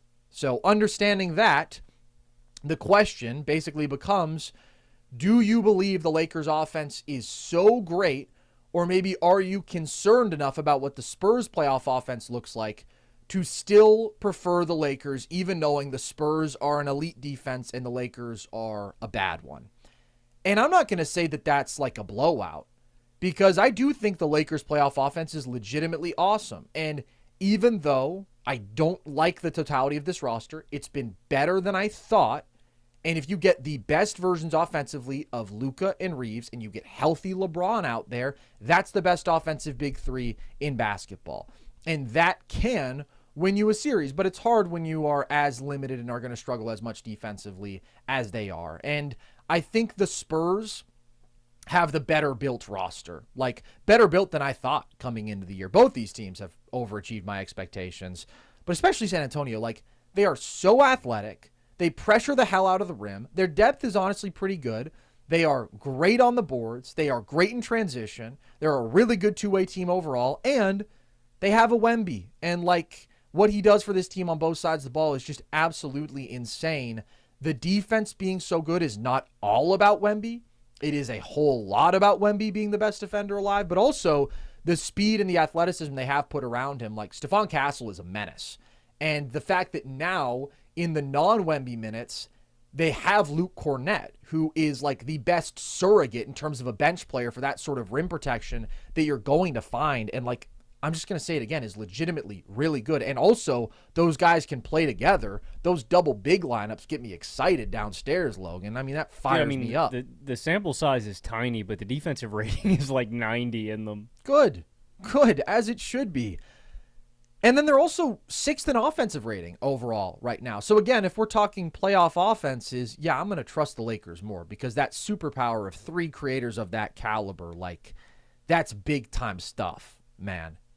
But I am cautiously optimistic about the Spurs playoff offense because everybody is trying to figure out what to do with Wemby right now. I mean, the start that he got off to this year was just so absurd. The level of inside the arc craft, shot making, improved physicality, footwork, better driving, getting the free throw line more, all of this stuff. It was just like, this is now an even greater problem than it was before, like by a decent amount. And what we've seen most teams turn to, of course, as we've talked about, is the strategy of doubling the shit out of him, making sure he sees multiple bodies, often smaller guys who can get up in his handle and bother him. And that's a better strategy. When teams don't go that way, like when teams basically leave him in single coverage more, let him destroy them as a scorer, play more conventional looks against him. If Wemby scores 25 plus, the Spurs are 5-0 this year. If Wemby also has 3 or fewer turnovers because he's not being pressured as much in terms of testing his handle, passing, etc., the Spurs are also 5-0. And in fact, those 5 games are the same. When he has had 25 plus points, he has had 3 or fewer turnovers, and he has basically been seeing the same defensive looks, which is more single coverage, and he will eviscerate you if you allow him to beat you like that. So I think obviously what everybody should be doing is the doubling strategy and playing him with a lot of physicality, making him see multiple bodies. But also, that's better for now. The more doubles he sees, the better he is going to get with dealing with them. He's already a gifted passer for his age and his size, and reps are the best way for him to work through that. So his gravity is so insane that it feels like by the end of the year, especially, you really might be in a pick your poison spot, and like he can be a legitimate elite offensive number 1 engine because he stresses a defense to such a ridiculous degree. And then De'Aaron Fox also makes a meaningful difference as another legit offensive creator, somebody who can break the defense down off the dribble, who can make pull-up jumpers, not an elite playmaker, but a decent one. That's going to help this offense too as he keeps playing his way into form. And he's been good since he got out there. He has been good, and I don't want to have this conversation every time we talk about the Spurs, though. I think I do have a new feeling. I have a different odd man out. I'm back on. I'm back on the Fox odd man out train. Okay. The reason being is as am I, by the way. The contract for one, which is just huge. Fox doesn't pop athletically to me the way he used to, and I just think he has lost a step. And I'm not saying he's not an effective player. He is an aging guard whose A1 trait was his speed and his ability to get downhill. And, like, we've seen it year over year. But now that I have seen Fox actually play next to Stephon Castle, it is staggering. Like, Castle pops on my screen. Fox doesn't. And so I'm not saying that maybe they should make a trade now. Ride it out this year. See what happens. See the Fox-Wemby two-man game. But because of the contract and the athletic regression, I am back, and I think I'm going to stay on the side of I think they should move Fox. That being said, I don't think it's a very movable contract, man. I don't really know teams. I kind of view Fox in this.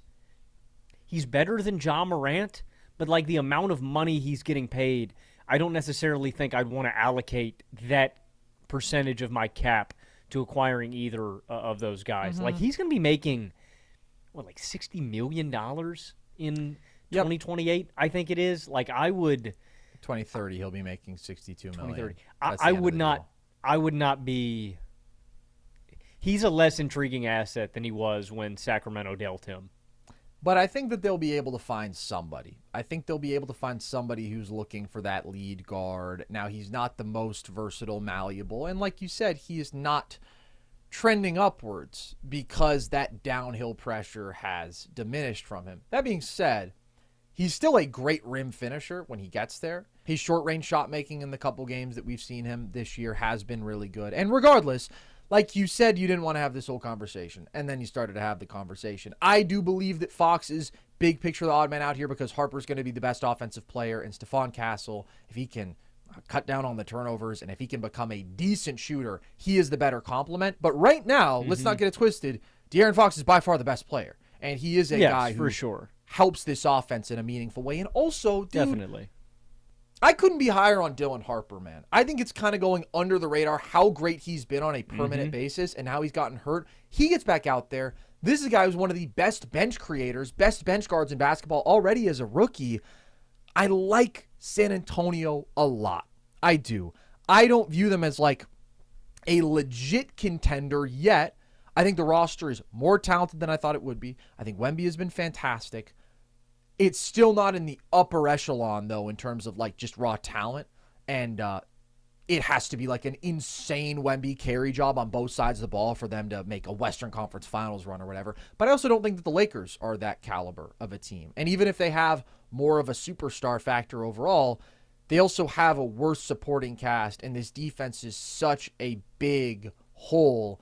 And that matters to me. Like, what Reeves and Luka are doing right now, it goes beyond what you were getting out of them last year.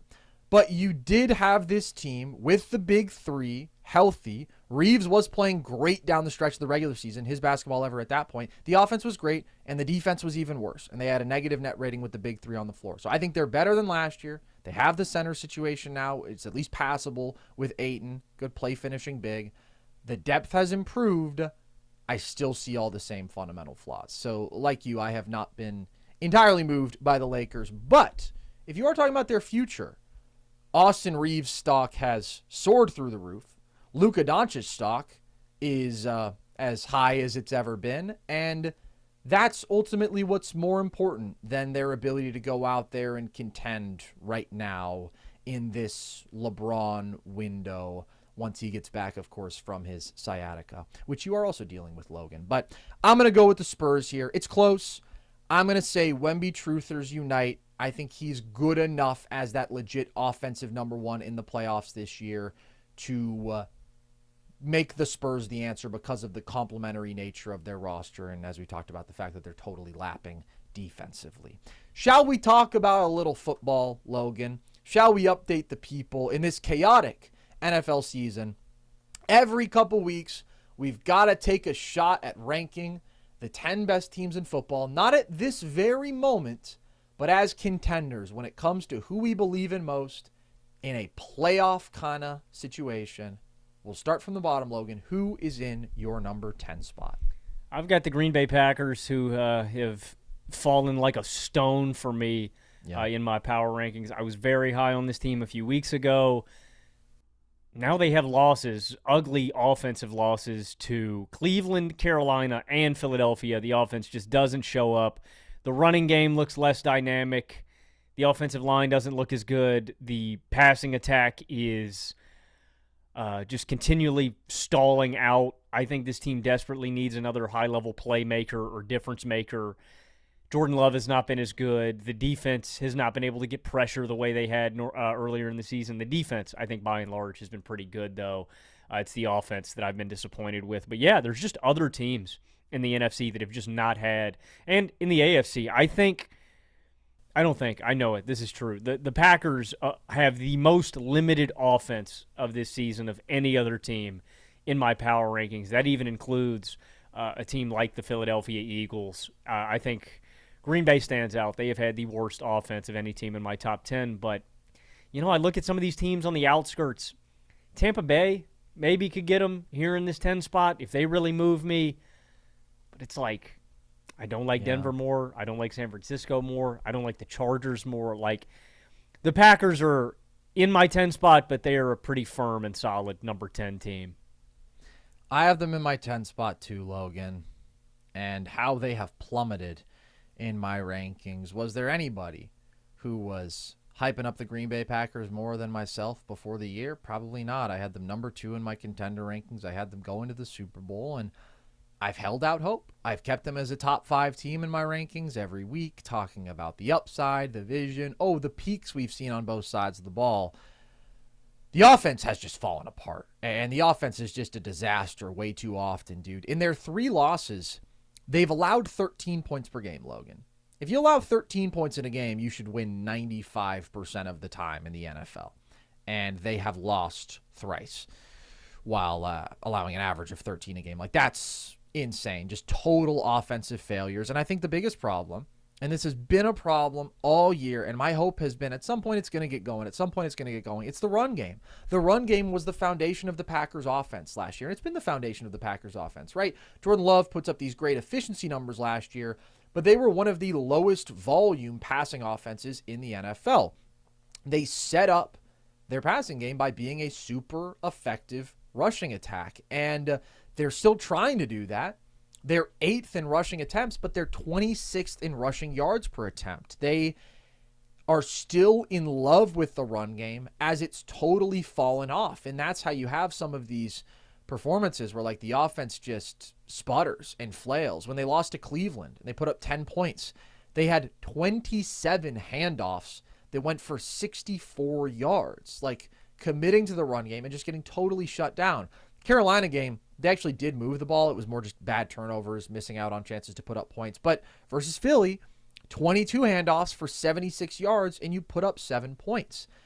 And then on top of the fact that the run game has been so much worse, they're now without their 2 best pass catchers. And when Tucker Kraft got hurt, I did start to think, all right, I don't think it's ever going to come together for Green Bay like I hoped. I didn't think it was going to be this ugly an offensive performance past week. But like, Kraft had been so great. He was the one guy who had emerged as being legitimately elite at his position, and now he's done for the year. Jaden Reed is going to come back at some point, but I saw somebody say that the Packers have 8 mediocre wide receivers, and yeah, that's true. Like, Kraft was the one guy who was an actual difference maker, and without him, I just don't have that much confidence in the passing attack either, especially because the offensive line is bad. So it's a quarterback league. Everybody wants to make this all about Jordan Love. I didn't think that Jordan Love played well against Philly.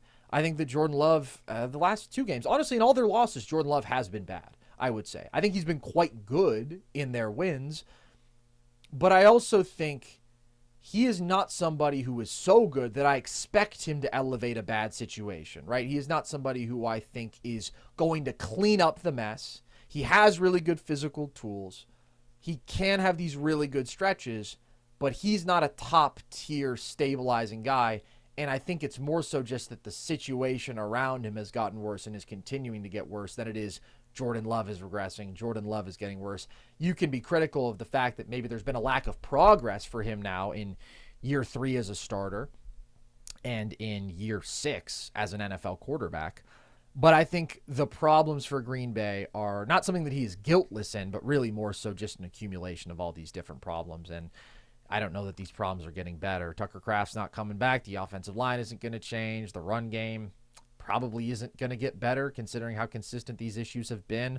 LaFleur could maybe be more aggressive and creative, but then I still don't know if they have all the elements of the passing game to lean on it more. Like, the defense has still been really good, dude. I don't know. I've seen some people trying to like say, ooh, maybe the Micah trade wasn't so great. It's like, if they had last year's offense, yeah, the Micah trade would be working out pretty awesome right now. If they had the offense I thought they would have, because the defense has been great, but the offensive issues are too great. So I've dropped them to number 10 as well. Yeah, it may come as a surprise because I dropped this team completely out of my top 10 a long time ago. They surge back and make a triumphant return.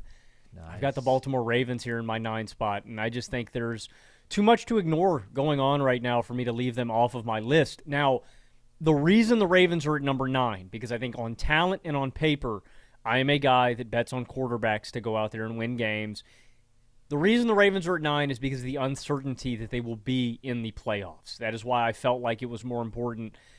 Like, hypothetically, I may prefer the Ravens to a Colts or a New England or even a Buffalo, right? I may like the Ravens more.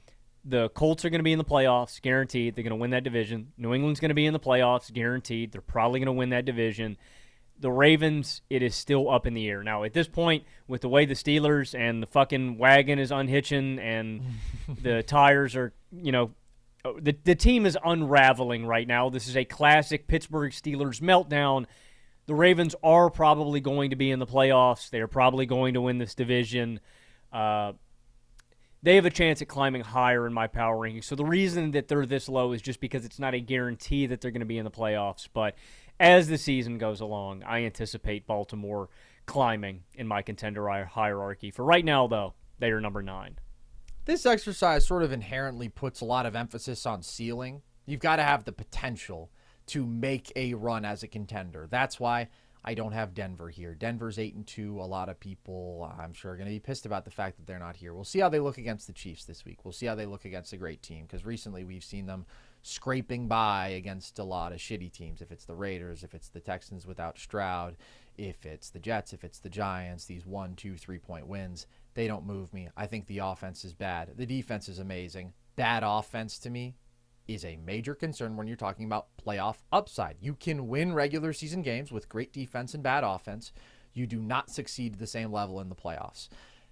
Similarly with the Chargers, I wanted to have the Chargers here. I really did. Because Justin Herbert is such a fucking dog, dude. He is so amazing. But with Alton Slater out, with perhaps the worst offensive line assembled in the history of the NFL, I just can't quite get there. They're really close. They would be my first cut because the defense was great this past week. Herbert is absolutely amazing. The pass catchers are good. I just worry about an offensive line that is that atrocious, and I don't think the defense has been consistently great enough to have them in my top 10 with a concern that big. And then the Bucks, the other team that you mentioned, they just haven't looked very good recently. It's kind of all it comes down to. I think for the Bucks to be in this top 10, where I had them before the year, the hope was this would be a legitimately elite offense. And it just hasn't been. The run game hasn't been the same. The passing game hasn't been the same. Baker's been a little bit erratic. Receivers obviously have had injury issues. I kind of look at every team except for Denver, I kind of look at as a victim of injuries. Like even the Niners, I think would have an opportunity to be here if they were healthy. They've been really good this year. Any of their 7 best players other than CMC were healthy. Well, Kittle's healthy now. Same thing I feel with the Chargers. And then the Bucks, I feel the same way. They're down multiple starters on their offensive line. They're down Bucky Irving, Mike Evans. There is just an accumulation of talent that has been lost that kind of excludes Tampa Bay from these conversations for me. So with all that being said, I do have the Ravens at number 9 as well. I don't think that they've necessarily been amazing these last couple weeks. It's not like they've blown me away, but they're winning games, and I still think this offense is potent enough and this defense is talented enough that the upside is there for them to have a spot on this list. I don't think they're the team that I thought they were before the year, but I do think they are going to be one of the scarier teams in the AFC when all is said and done, and I do think they are going to keep winning games, and I do think they are going to win the division and make the playoffs. So the fact that the picture has gotten a little bit better there is enough to have them back on my list. Who is in your 8 spot, Logan? Number 8, I have the Indianapolis Colts.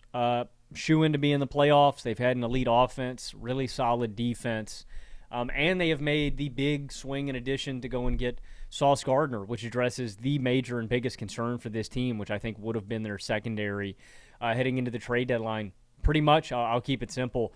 I think you can make a pretty good argument that the Colts are a better team than 3 teams ahead of them. I think you can make an argument that this team should be top 5. It is the Daniel Jones tax. It is the fact that basically every other quarterback and or team in totality I trust more than a team with Daniel Jones leading the charge. But this team's not going anywhere. They are stamped to me in this top 10, and they are stamped to me as a team that is going to be in the playoffs when it's all said and done. But they feel like glued in here at number 8 or, somewhere in this 8 to 10 range the rest of the season. That's fair. I have them at number 7. I do think that their resume, if we were just looking in a vacuum, it's still the most impressive this season. Number 1 offense, number 1 in point differential still, I believe, improved defense, and now they do have Sauce. It is the Daniel Jones factor for me, but I guess there's a 1-spot difference there in how much it moves us. Just because the offensive infrastructure overall is incredible. Amazing offensive line, great play caller, dominant run game and running back, really good pass catchers, and the defense, I think the totality of the secondary right now is really good. They got some big boys up front. They've got a defensive mind who I like. Check a lot of boxes. I do worry about the quarterback position more so than with anybody else who we're talking about. Even though Daniel Jones having a career season, great numbers, it's just the moments that concern me. And we've seen more of those moments where under pressure, he's made some bad decisions. He's put the football in harm's way. That's going to keep them at number 7 for me. At number 8, Logan, I don't know how high you might have these guys. You might have them real high. I've got the New England Patriots.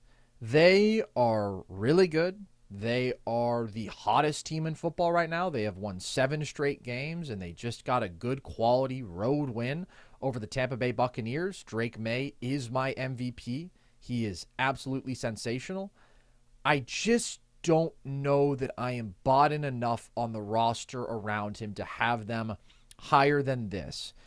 And that's really what it comes down to. I still think the offensive line is bad. Travion Henderson, maybe he's a revelation in the run game. He was great last week. Maybe that moves them higher on my list. But the running back play in the run game overall has not been very good. The receivers are solid and May elevates them, but I just still don't think this team has really elite talent around him. I think the defense is good, but I do wonder about the lack of one of those like super dynamic pass rushers up front, a guy who can end drives, win games for you in the playoffs. Like, they're very good in terms of execution. They're a great third down defense. They're really good on that side of the ball. I don't know that they're genuinely elite there. And so that's where I just stick here with New England. They've been really impressive. And even though, yes, they've had the easiest schedule in football, and they have the easiest schedule in football this year, they've beaten the Bills, they've beaten the Buccaneers, they've won the difficult games that they have been asked to play in recent weeks. I guess I still just need to see a little bit more because I don't think the talent is quite the same, even though Drake May is utterly exceptional. Yeah, I am there with New England. We do a swap here with Indianapolis and New England. I've got them one spot higher. Quarterback play. That's all it comes. It's quarterback and it's defense. I do trust New England's defense a little more. I actually think this is probably a top 10 group in football. Maybe you could argue higher. I like the pass rush a lot. I really like the secondary. I think Mike Vrabel, if Shane Steichen wasn't having such a great year, would be a shoo-in for Coach of the Year, the turnaround that he's had. I think that I am so... My soul couldn't take it if I was a New England fan because I just don't rep what MF's in Boston and Massachusetts. I hate Patriots fans with a passion. I am so fucking jealous of you guys. I am probably one of the most privileged fans in all of football because I'm a Steelers fan and we have never been bad. You guys make me sick. I cannot believe that you had the greatest quarterback and coach in NFL history for 20 years and they're gearing up to do it again, man. And they got Mark Wahlberg. You wouldn't want to run into that guy in a back alley at Fuck night, that guy. In the 1980s if you were of a certain race. Look, man, something about guys named Mark in back alleys doing nefarious things, man. Yeah. Ruffalo. Sanchez. With his secret science experiments. Yeah, Mark Sanchez, Logan. Why didn't we talk about that more? We didn't. We really didn't. He had himself quite a night, didn't he? I think it's because we respect people's personal space and privacy, and that's one of our core tenets here. And that's one of the core tenets of journalism. And that's what this is, Logan. Journalism. Yeah, probably something like that. Anyways, this is clearly just quarterback versus roster. We have them back to literally, back. yeah. I'm leaning a little bit on the roster, leaning a little bit on the quarterback. I'm all on that Drake May fanboy boat. He's incredible. Okay, who's in your 6th spot? In my 6th spot, I have got the Buffalo Bills. Yeah. I did think about swapping New England and Buffalo just because New England beat them head-to-head. That being said, if Buffalo and New England played in a head-to-head matchup in the playoffs, I would take Buffalo because I believe in Josh Allen more. It is a quarterback dynamic. I think New England might have a better team, man. I don't know. Just like defense, quarterback, coach quotient, I really think about it. But I would bet on Josh Allen to win a playoff game. And I think they've got the best skill position talent guy out of the two groups in James Cook, and the offensive line's better. I just think the offense is better. But I did think about that, man. New England made me wonder about how high I should put them on this list. Ultimately, though, I am going to go with the elite quarterback. So I put Buffalo here at 6. That's an interesting question about the roster. Let's think about it. Secondary, New England. Pats win. New England wins. Linebackers, New England wins. Defensive line, New England. Probably New England, yeah. I think the pass rush is comparable, but the run I think at all 3 levels I take Buffalo offensively, though. Offensively, line, it's a clearing for Buffalo. Running back, easily Buffalo. We're not including quarterback in this, but that is still Buffalo, although respect Drake May. Honestly, he's the MVP, so what can you really say? But receivers, I think I'd take Buffalo. I think Buffalo has a little bit more talent, but I Diggs just is can't still the stop best of the thinking bunch. about the lack of any sort of explosive speed or a deep threat in the Buffalo offense. And New England has guys who can actually beat you deep. Shout out Kayshon Boutte. Can we get a bigs up to Kayshon Boutte? How many deep balls has he Shout caught out this year? to Pop Douglas, man. So that's pretty close. So I think the rosters are actually quite similar in terms of, the overall talent level. I guess you're right. I think it's just, I do believe Buffalo clearly has more offensive firepower. I do think that is more valuable when you're talking about playoff push. In fact, not only do I think it, Logan, I know it. I've done the research. I did a whole video on this. I did a whole statistical analysis. The gut matches the numbers, and they also do have Josh Allen. So that's why I like them more, but you like them more too. You just have them in your 6th spot. I have Buffalo in my 5 spot. They have a atrocious run defense, and I am at a point where I am frustrated by the receivers and exactly what I was talking about, that lack of explosive speed downfield. And overall, I just think the offense is a bit too conservative. And part of that is personnel. Part of that is play calling. That being said, they're still a top 5 offense in points per drive. They're still a top 5 offense in passing efficiency, a top 5 offense in rushing efficiency. They're still a top 5 third down offense. They're an elite red zone offense. Like, it's still the Bills offense that we have seen, that we saw last year, that averaged 3 points per drive, one of only 5 offenses this century to do it. And even though they haven't been as great as they were last year, I know that talent is here with this offense. They're one of the offenses that I trust the most in football. And then defensively, I do think they have the best pass rusher duo that they've had. And that's kind of what makes me more optimistic about the defense. I'm not optimistic about the defense, let me be clear. But I'm just saying, compared to the fact that they have the worst fucking run defense, arguably, in the NFL, at least we've seen spots where they're able to get pressure, and that was huge to them beating a Kansas City, right? And they just beat Kansas City 2 weeks ago. So the Falcons' loss is terrible, and the Dolphins' loss is terrible, and yet the bar for them is still really, really high, and there's a lot of faith that I have in them as a team that has literally won 11-plus games in a playoff game every single year and has at least the top 2 quarterback in the NFL. And so that's where I have the Buffalo Bills 1 spot higher at number 5. At number 6, though, I have a team that also has a lot of that baked-in faith. Just won the Super Bowl. I've got the Eagles here. And they've stayed in my top 6 all year, but they've moved around within the group. I just don't know what to do with them. Like, they haven't been that impressive. They just won the Super Bowl. They're really talented. The defense hasn't been what it was last year at all, though, and that's a significant part here. I still think the defense is good, but going from the best group in football last year to 15th in points allowed per drive, 19th in yards allowed per drive this year, that is significant that they've taken a step back there, but it's more so about the offense. Like, they are just so anemic so often. They can be so conservative. There are so many games where the passing attack is just like a 0, and there are good games too, but there's just more bad games. That's just the reality of it all. So that's what frustrates me with Philly. Again, I am offense pilled. Both sides of the ball matter, but offense matters more to me, and Philly has got easily the most offensive questions of any team in my top 6. So the point differential this year is very meh. Again, it hasn't been like super impressive, but they are the Eagles. They do have a lot of talent, and I do believe that it can still come together for them. And there is more to unlock in this offense because also the run game hasn't been nearly what it was last year, which is significant.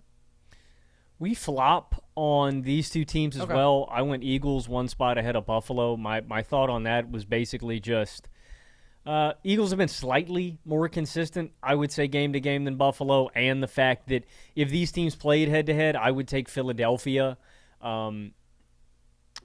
But I get it. Both of these teams are incredibly infuriating and frustrating and have both been inconsistent, and you feel like the flip of a coin. You don't really know which group you're going to get game to game. Eagles are frustrating, though. And some of these numbers for Jalen Hurts are so funny. Like the fact that you look up and this guy has 21 TDs to 1 pick this year total. I know. It's funny. It's so deceiving. If you were just, oh man, Jalen Hurts is one of the best passer quarterbacks rating? in football. Almost 112. 112. Yeah, bruh. And you just watch the games, and it is so not reflective of any of that. I couldn't say Philly's fake because they somehow find a way to eke out these games. It feels like every single week. But, yeah, I definitely don't like where Philly's at. And A.J. Brown seems to be increasingly frustrated. There's drama and news about him every week with posts on social media. Also, damn it, man. Can we rip this Band-Aid off and just ban the tush-push mid-season? Dude, I genuinely, I think the Eagles are my least favorite watch in the NFL. I will watch Dylan Gabriel and the Cleveland Browns play before I watch an Eagles game. They're my least favorite great team to watch in any sport. They are my least favorite team to watch in the NFL. That is understandable, but the Browns do exist. I will watch Dylan Gabriel dirt 10 balls a game before I watch. No, I'll watch an Eagles game. I'll watch the Eagles game with my fingers crossed that maybe Devontae Smith or A.J. Brown is going to get the ball. Maybe, because when they do, that's fun. Happens once or twice a game, but it is fun. The A.J. Brown stuff is crazy, just this ongoing drama every week. I can't remember a time that it's been this bad. Receivers, we know they love it. Receivers' families love it. You got to have the dad who's pointing out all the spots where a guy's open on film. That's a classic. A.J. Brown is innovating ways to complain about his lack of involvement in the offense, though, for a team that is 7-2 and did just win the Super Bowl. But honestly, fair enough, dude, because if I were as good as he was and I was getting the ball as little as he was, I would be pissed too. So we flip on Philly there. We'll see if they can get that stuff figured out. Who's in your 4 spot? I've got the Rams here in my 4 spot. 1 spot behind another team in the NFC West. I had a hard time choosing between the Rams and Seahawks and who I was going to choose between. Ultimately, I think the Rams have a bigger flaw than the Seahawks, and that is in the secondary, where I still feel like the Rams are missing that kind of big-time game changer, and I feel like the Seahawks have one of the best secondaries in the NFL. For some people, it may be confusing, the fact that I put L.A. over Philadelphia, even though Philadelphia won the head-to-head matchup. I think Los Angeles just outplayed Philly in that game. I think Philadelphia had some freak outlier plays swing their way, and they won that game. So I think if they played again, I would take Los Angeles. Their offense has been more dynamic. But they do have a flaw that I'm still monitoring, and it is that cornerback play and that secondary. But if you had the Rams higher, I couldn't really push back. They've been one of the best teams in football this year. Matt Stafford is playing MVP football, and they're really solid top to bottom. I've got the Rams higher, buddy. I have got the Rams in my number 3 spot.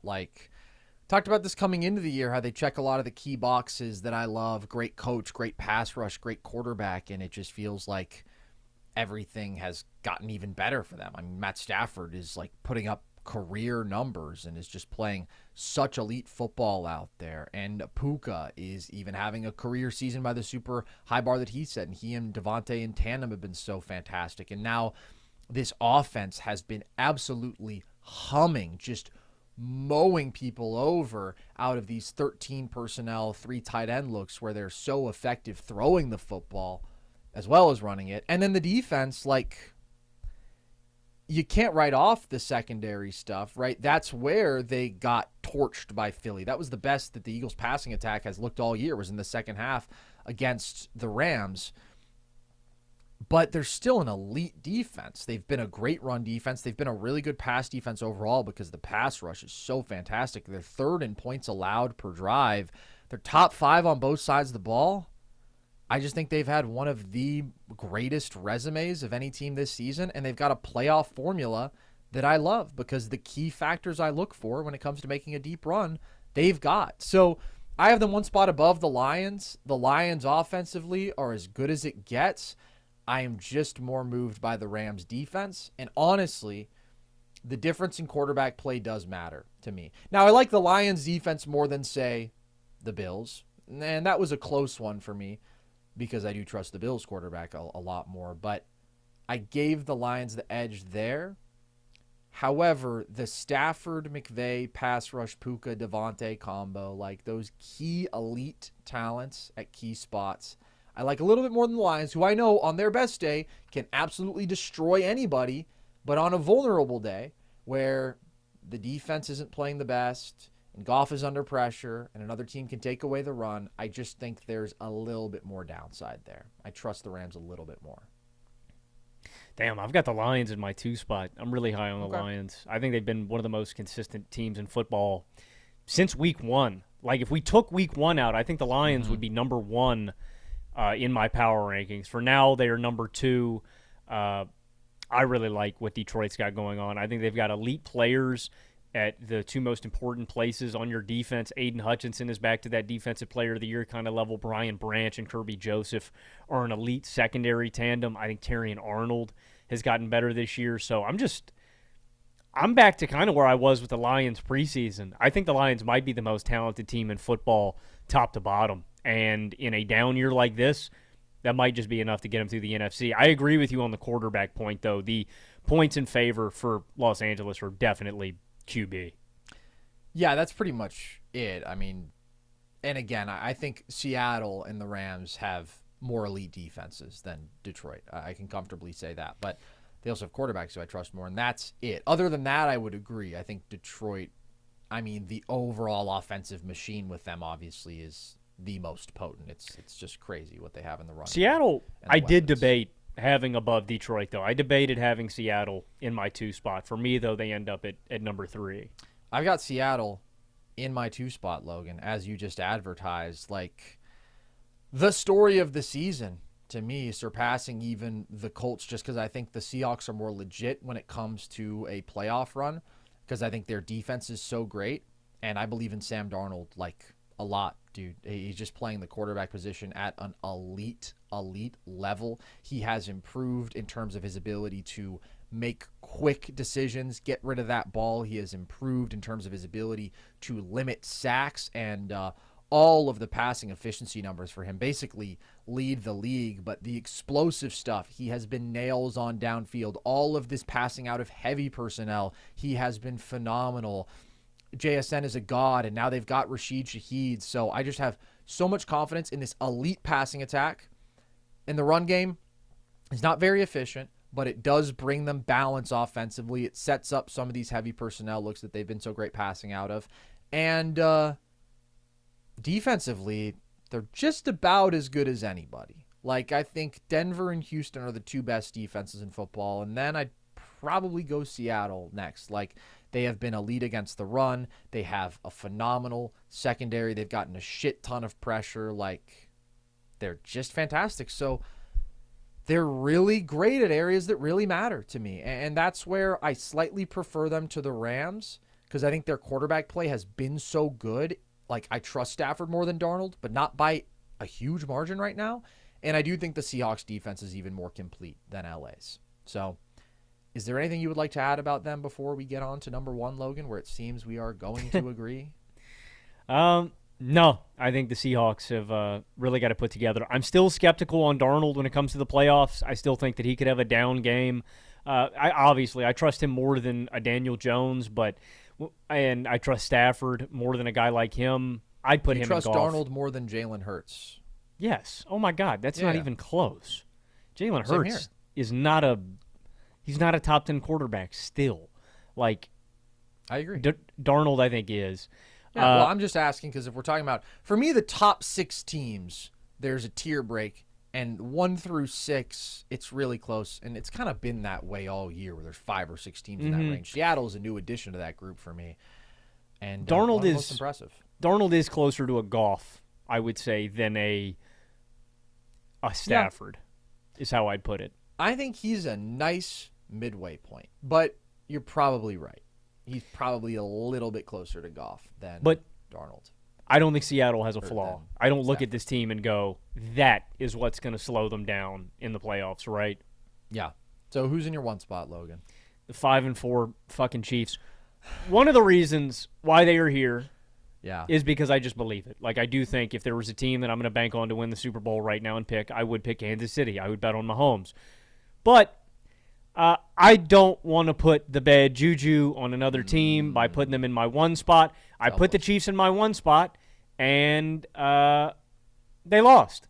So I've done this with every team that I've put in my one spot. They have lost the following week after I've put them in my one spot. So there's no other team in my top 10 that I dislike more than the Kansas City Chiefs. So it's like, all right, if I get them again, they'll lose and they'll be 5-5. And so it's a win-win. It's a classic way to hedge your bets, but also more importantly, I just don't want to put the hex on Detroit or Seattle again. So Kansas City, let's see who blinks first.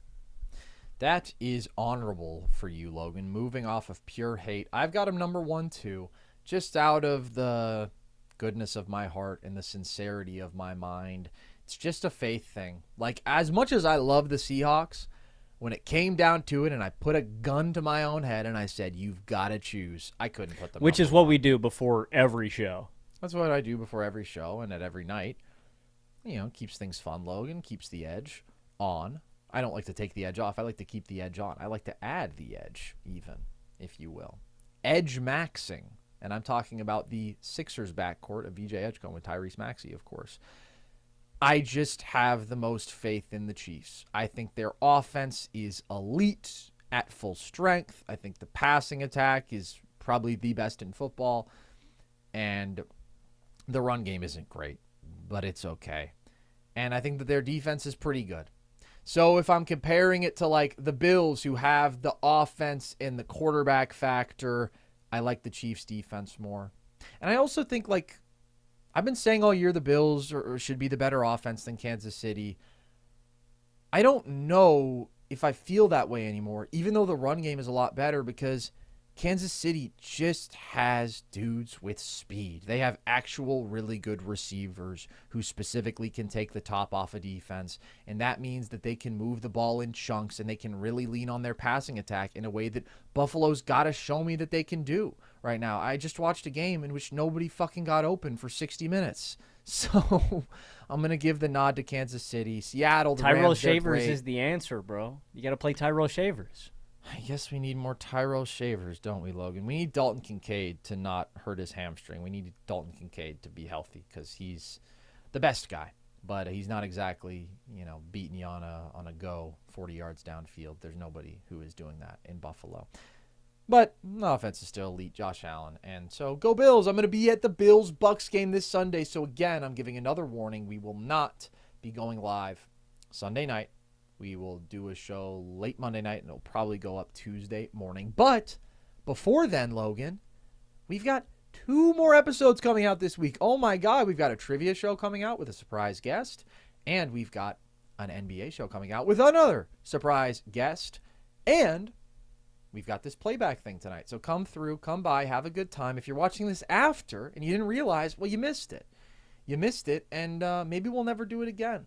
Maybe Logan will go out Franz Ferdinand style, and that'll be it for the podcast, and certainly for the playback, as the smile on Logan's Ferdinand style, as the beaming look on your face diminishes. I'm gonna be the one that kicks off World War III.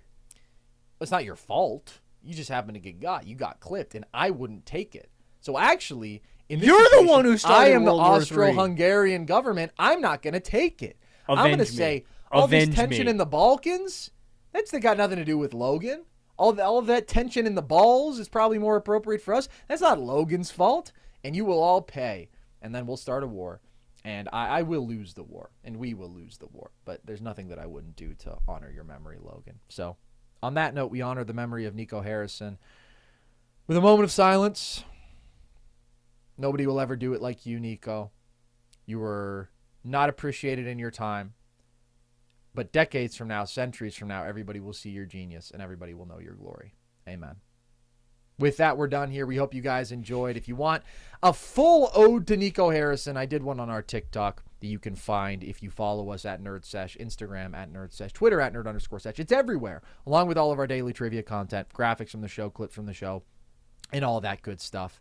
And if you want, you can join our Discord, so you can chat with the gang over there, and you can actually place bets on who you think is going to win World War III if we get started, and how you think Logan will ultimately meet his untimely demise. So, with that, as always, we appreciate you guys. I've been Carson Brabber. I've been Logan Camden. And this was NerdSesh.